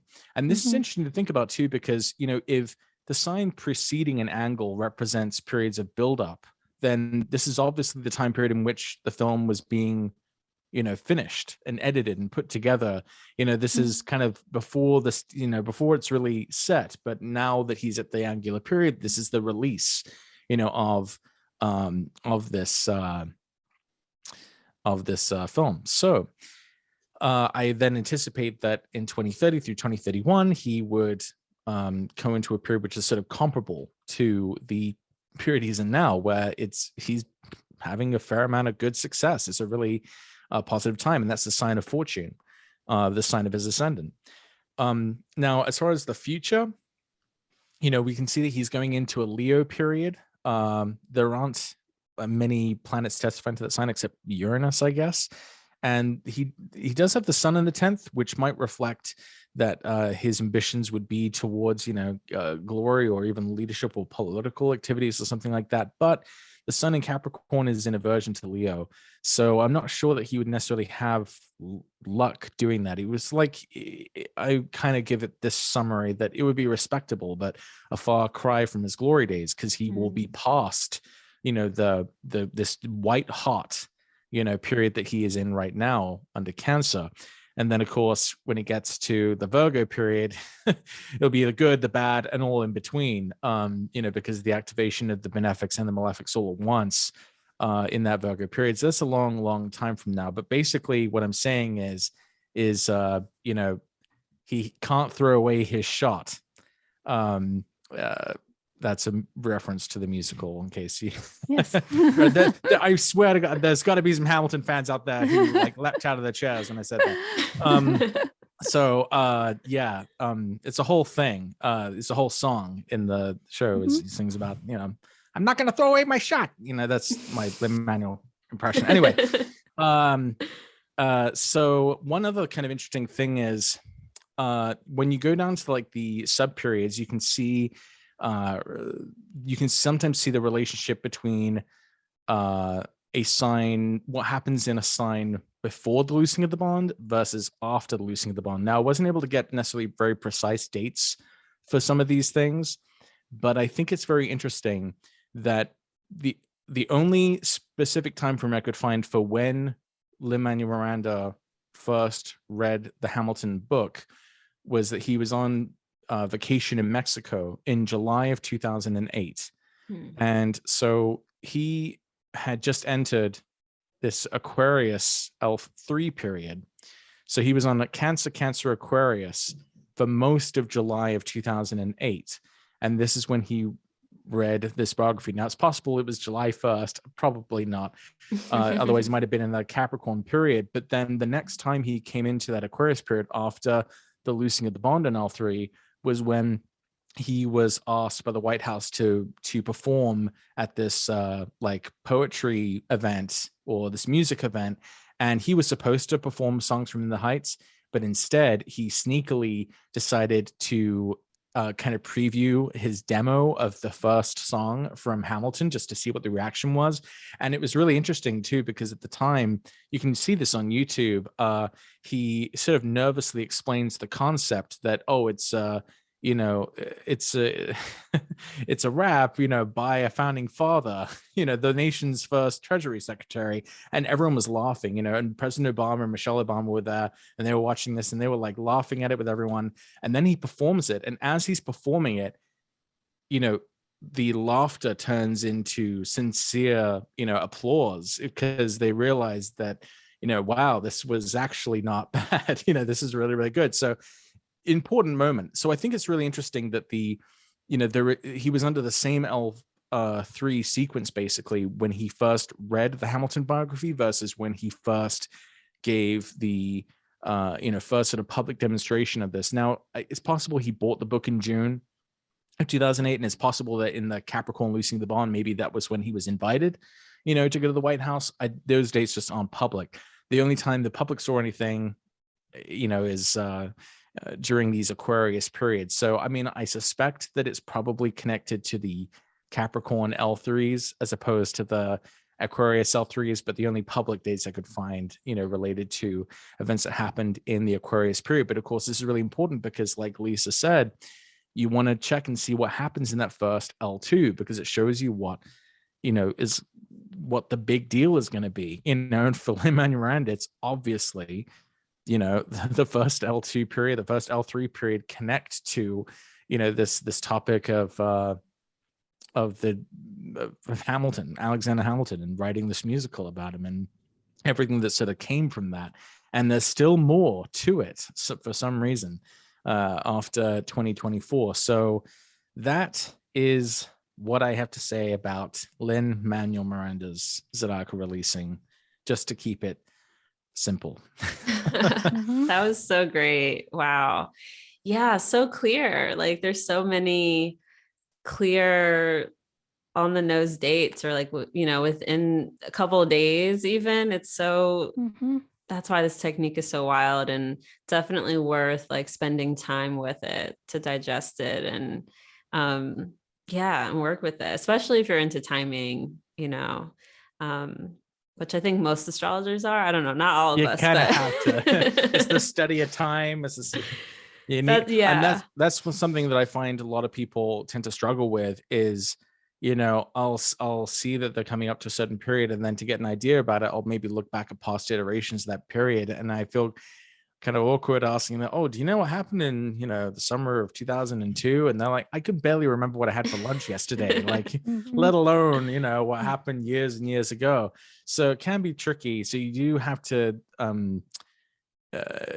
I would say, I mean, this would go, I think, in general for most astrology, but I think it really would help everyone who is seriously studying astrology to maybe do a spreadsheet, start a spreadsheet and try to recall some of, if not exact dates, then at least general time periods within the year when certain things happened to you, because the better records you have of your past, the better you're going to be able to make sense of your chart with respect to transits or progressions or perfections or Zodiacal Releasing.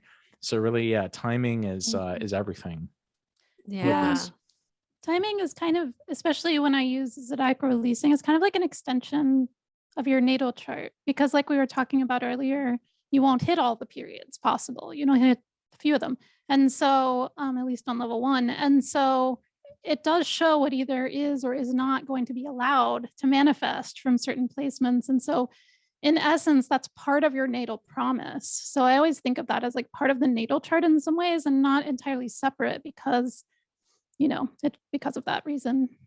And you don't even have to use other techniques with this. I mean, obviously you can augment it if you want, but it is rather self-contained. You don't necessarily have to look at transits or perfections or anything else in order to just get a lot of information just from Zodiacal Releasing. Yeah.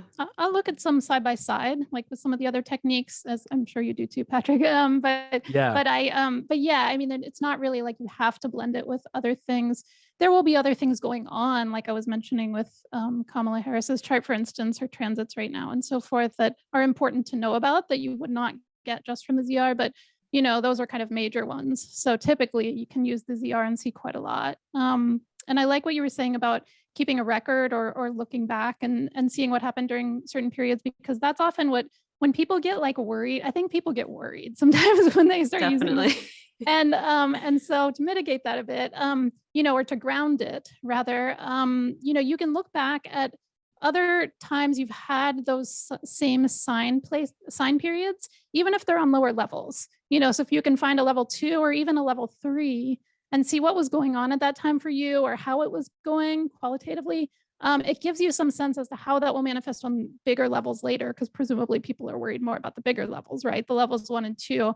And so they're like, I'm going to go into this level 1 in 30 years and it's going to be terrible. It's like, well, look at that sign. And, when did you last have that on a level 2? What happened during that period? And I mean, that can, I don't know. I think that can be reassuring. Sometimes it can be like, oh no, that's going to be bad. but it's not the only thing that's going to be going on regardless.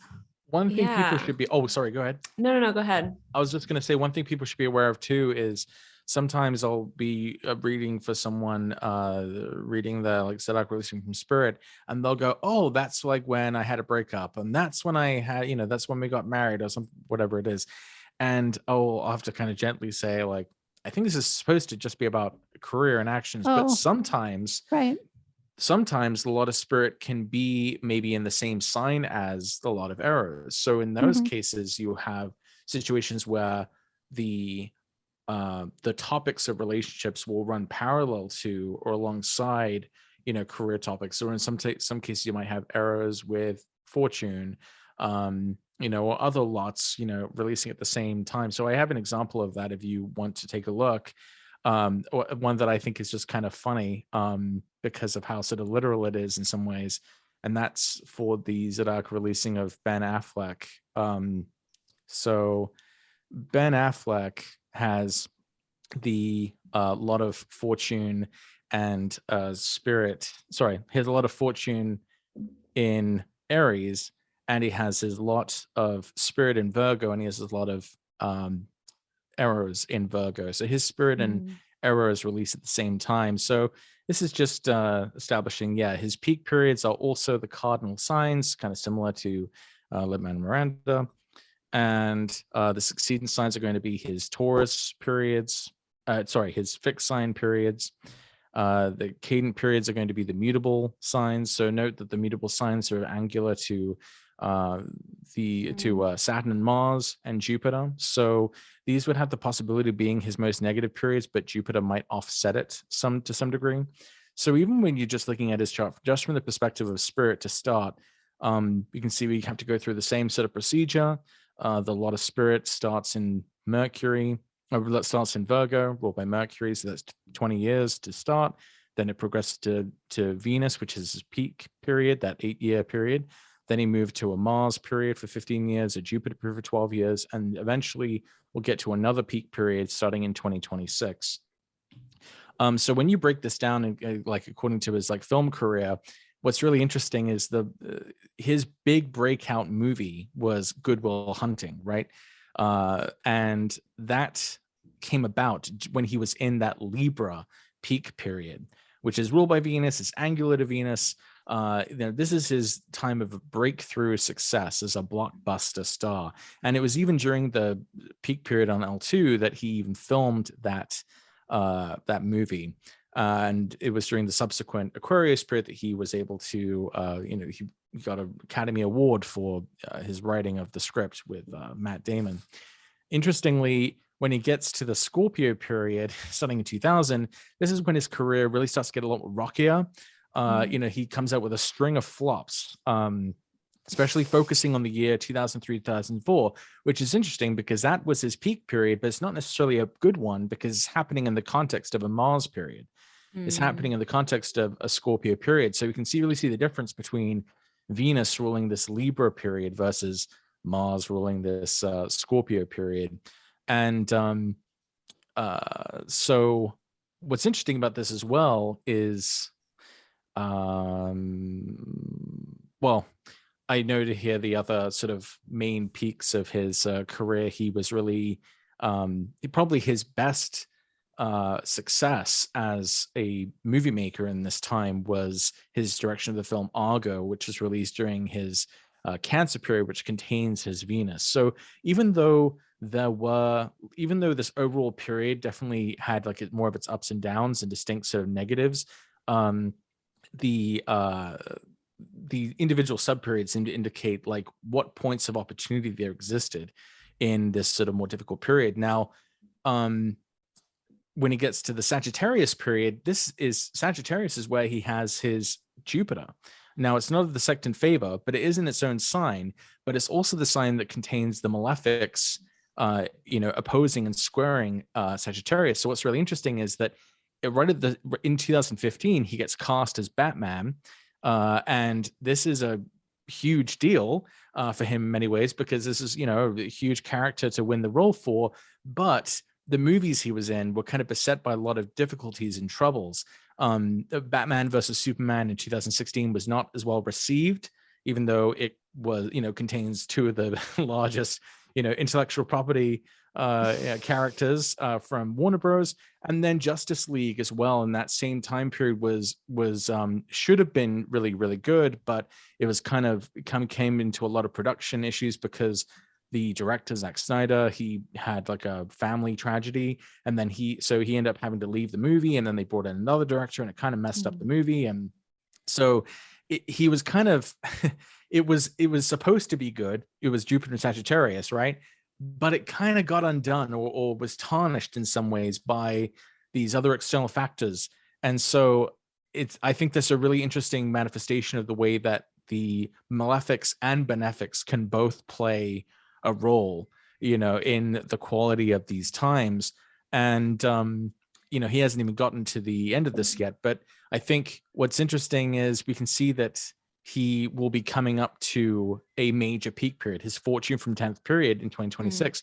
It's interesting to consider what that could even be about. It's just continuing to work in movies. I presume so. It's also interesting because his past Capricorn L2 periods featured Ben Affleck as a darker superhero or anti-hero, Daredevil and Batman. So I'm just sort of thinking like maybe that would just be when he becomes most known for his portrayal of a villain type character, or because Capricorn is also ruled by a Saturn and Gemini in the 12th house. So you can kind of see how just looking at the major, L1 periods can give you kind of a fairly decent breakdown of kind of the ups and downs of one's career, and then you sort of get more detail by looking at these individual subperiods. But the really hilarious part, though, is that his lot of errors is also in Virgo. I was waiting for this. I was like, when are we talking about J-Lo? Right. Okay, yeah. All right, so this is how it's really funny, because he's acted in movies alongside several real-life romantic partners, including his ex-wife Jennifer Garner, Jennifer Lopez, Gwyneth Paltrow, Ana de Armas, and presumably others. I also just want to say here, to avoid getting sued or anything, like, I'm only going off of what's basically public information, so I'm not making any kind of insinuations here as to the character of Ben Affleck. But so what's interesting is, so after basically the Scorpio period, you can almost sum up the Scorpio period as his marriage to Jennifer Garner, because he first met Jennifer Garner in the summer of 2000 when they were on the set of Pearl Harbor. And he entered that Scorpio period in March of 2000. And by the time they got to like 2005, they were married. And then they only split up after he entered that Sagittarius period. So for almost that entire Scorpio period, he had known and or been involved with Jennifer Garner, but not before that point, only after that point. And the Jennifer Lopez, the Bennifer phenomenon, that took place during his Fortune 10th Eros period, June 9th, 2002. We're going to take a little deeper look into Bennifer 1.0. Because this is fascinating from the perspective of this technique. So first of all, the relationship with Lopez went public in July of 2002, which is when Lopez divorced her husband.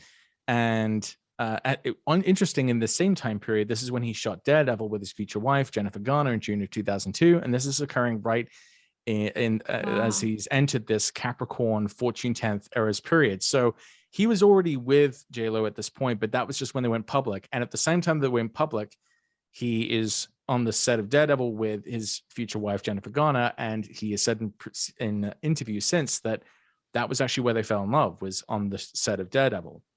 So it wasn't when they first met back in the summer of 2000. It was on Daredevil where they sort of had a connection. And so what's interesting, you can see these peaks in his Eros seem to coincide with things that are happening with him and Garner. So it's interesting because you'd think, oh, this is about J-Lo. Well, it is, but Jennifer Garner's relationship seems to figure in here as well. There was a TV show that came on in early January, was filmed in early January of 2003, and a lot of people have sort of pointed to that as like, a moment where they had to have, suspected that there might have been something between Affleck and Garner. Garner separated from her spouse during this Cancer period, and then Lopez and Affleck called off the wedding due to media attention. It was supposed to happen on September 14th, 2003. So if you looked at the Scorpio period started September 12th. So literally just before that Scorpio period came in, that was when they canceled the wedding. And then the loosing of the bond in this period was when Lopez broke up with Ben Affleck in January of 2004. So that's interesting because we typically associate that with being a bad event, but Cancer is where his Venus is. So yes, it was sad, but that also freed him up to go after Jennifer Garner, because at the next peak periods, Jennifer Garner was fully freed up from her then husband. And we don't know when exactly they got together, but it's like mid 2004 is is closest or most precise I could find. So basically you can see that prior to the loosing of the bond, this is about Bennifer and Jennifer Lopez. This is when it goes public, time of extraordinary public attention. Relationship suffers from invasion of privacy, media scrutiny. It was a high-profile year for Ben Affleck professionally as well. He appeared in the movie with J-Lo in Geely, which a lot of people say is one of the worst movies ever made. So we see like so what's so funny about this is like professionally, it was he was most visible, right? He was on every like newspaper you could find. It was like they were the, Ben Affleck was the tabloid sensation, of the early 2000s. And, but it's kind of bad, it's tarnished by that kind of scrutiny and lack of privacy. And it also stunk for him at the box office. He was in like a ton of movies that year. He was supposed to be like in this great movie, he was supposed to be a Marvel superhero, in Daredevil, and it kind of stunk. Like, he won a Golden Raspberry for worst actor in these roles. So this is a good example of a peak not necessarily being good. And that's why I'm also thinking ahead to this, Capricorn L1 period starting in 2026 as being like, maybe like he'll be prominent, but not necessarily in a very good way, potentially. And then post loosening of the bond is when he ends up with Jennifer Garner. This is when the relationship with Jennifer Lopez ends, retreats from the limelight, presumably for the better. And the relationship with Jennifer Garner begins at some point in that time. So you can kind of see the difference in quality between the pre-loosing, post-loosing. So here's my explanation for why they're back together. So Ben Affleck and Jennifer Lopez met on the set of Geely sometime between December 10th to 31st of 2001 under Scorpio on L1, Sagittarius on L2, and Pisces on L3.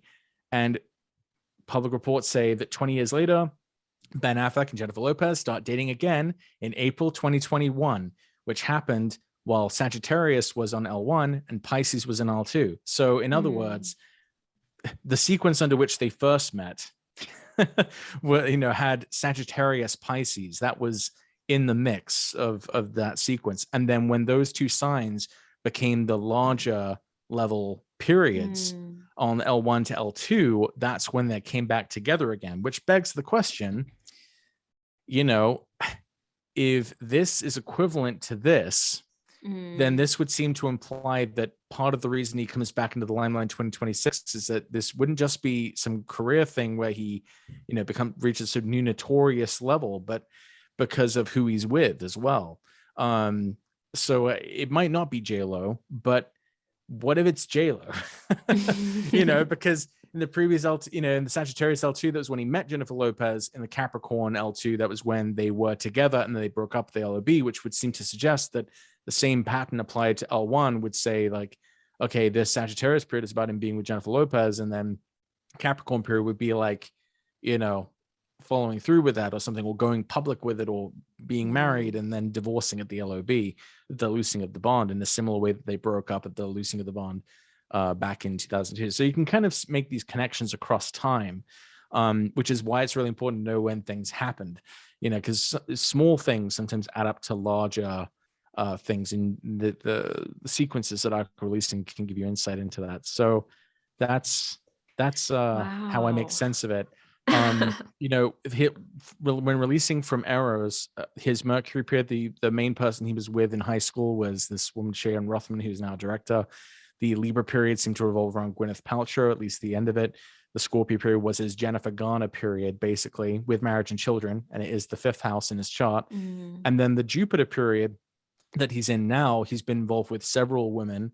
So I see this as like Jupiter's good, but like, it's also opposed by Saturn and squared by Mars. He's made many public comments about how he regrets getting divorced, and like how, there's a lot of memes saying about how he, hasn't been terribly happy. And so, he's kind of got involved with past women he's been involved with, some new ones. It's kind of a mixed period, right? It's like, okay, he's getting some, but, only because he, has lost, someone he really loved, in Jennifer Garner. And then when he gets to Capricorn, we know like it's going to be big. 2026, it will be big, whoever it is. But I mean, so my guess might be Bennifer forever. But maybe not, but it would tells us like this will be a new period, both in his professional role or in his for what he's most known for. And there would probably be some notoriety associated with that, especially on account of whoever the person he's with at that Mhm. time. So Wow. that is how I think these topics are sort of connected in his life. They do coincide. However well his love life is doing is sort of like how well his career is doing, in a sense, Mhm. with a lot of errors and Spirit being in the same sign. So pretty cool, I thought. Yeah, that's a cool example. I haven't like, I mean, I don't work with ZR personally, like with clients, but I haven't really even like conceptualized that. So that was really helpful. It's the whole time I'm like, I wonder where the asteroid Jennifer is in his chart. Like, what is it with him and Jennifer's? Right. But yeah, that's awesome. Okay, I think we should probably wrap up. I've had you guys sitting here for forever talking about ZR. It's been so nice. Yeah. Do you have any? Oh, I have one last thought. Okay, And yeah, then yeah. I'll leave last thoughts for you guys.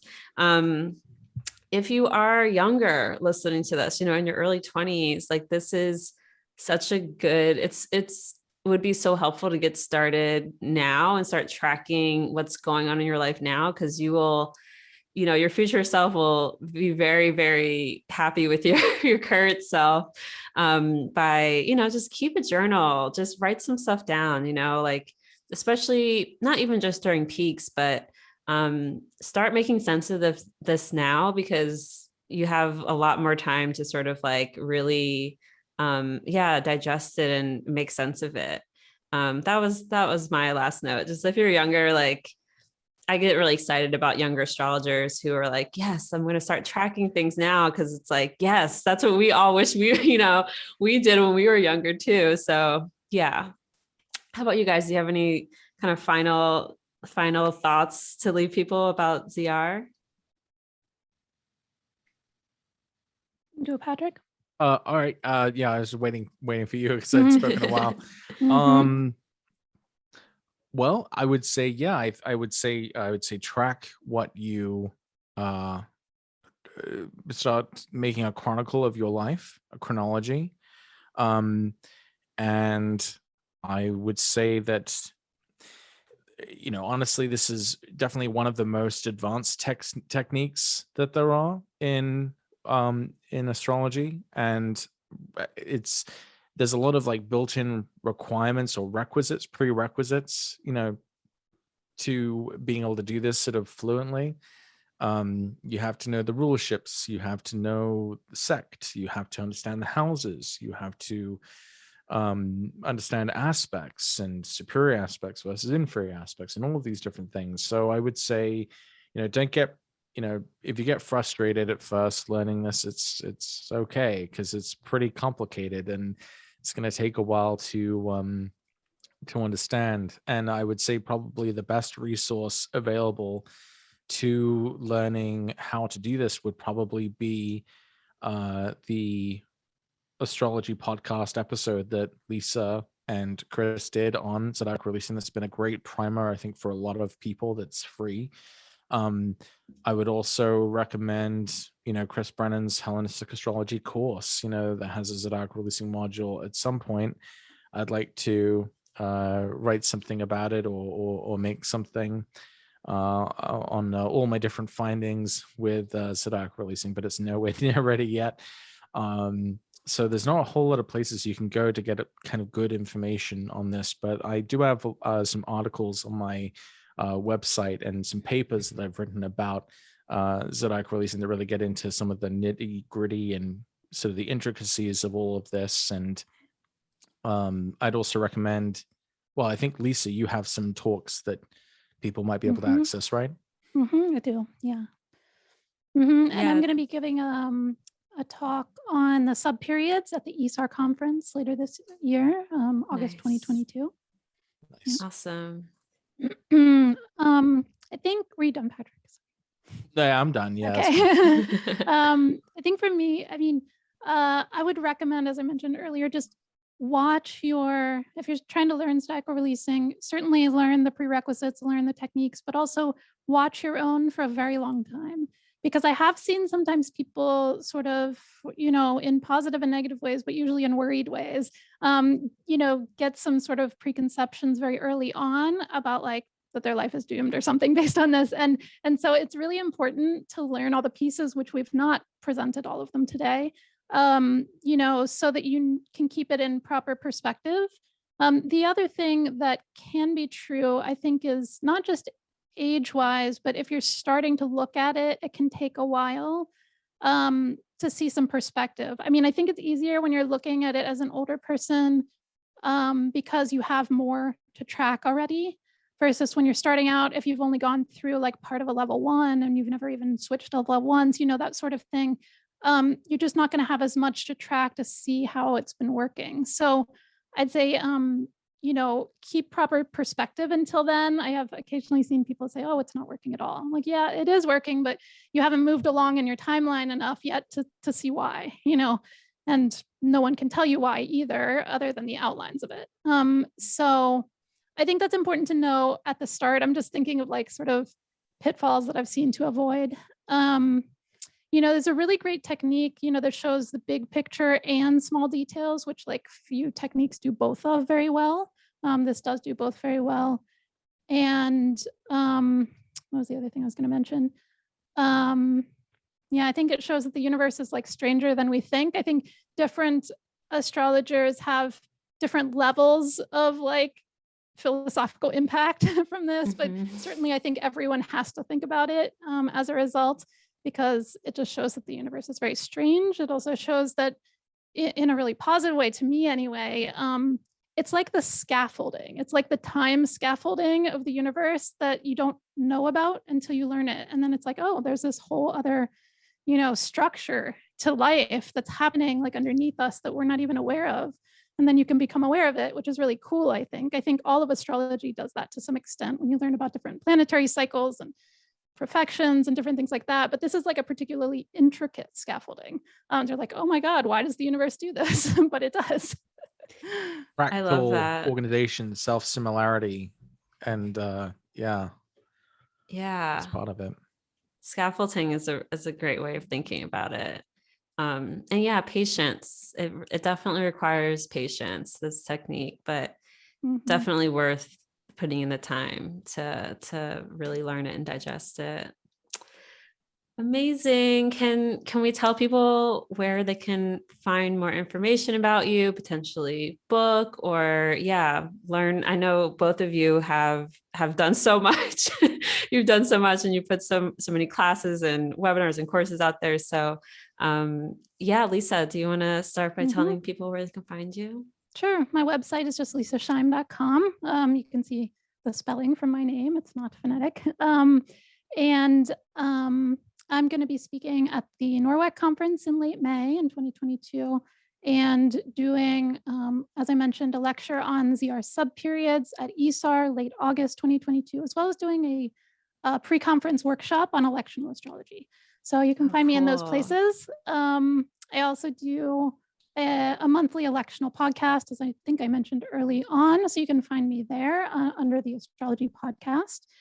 And I think those are the main things that I have going on right now.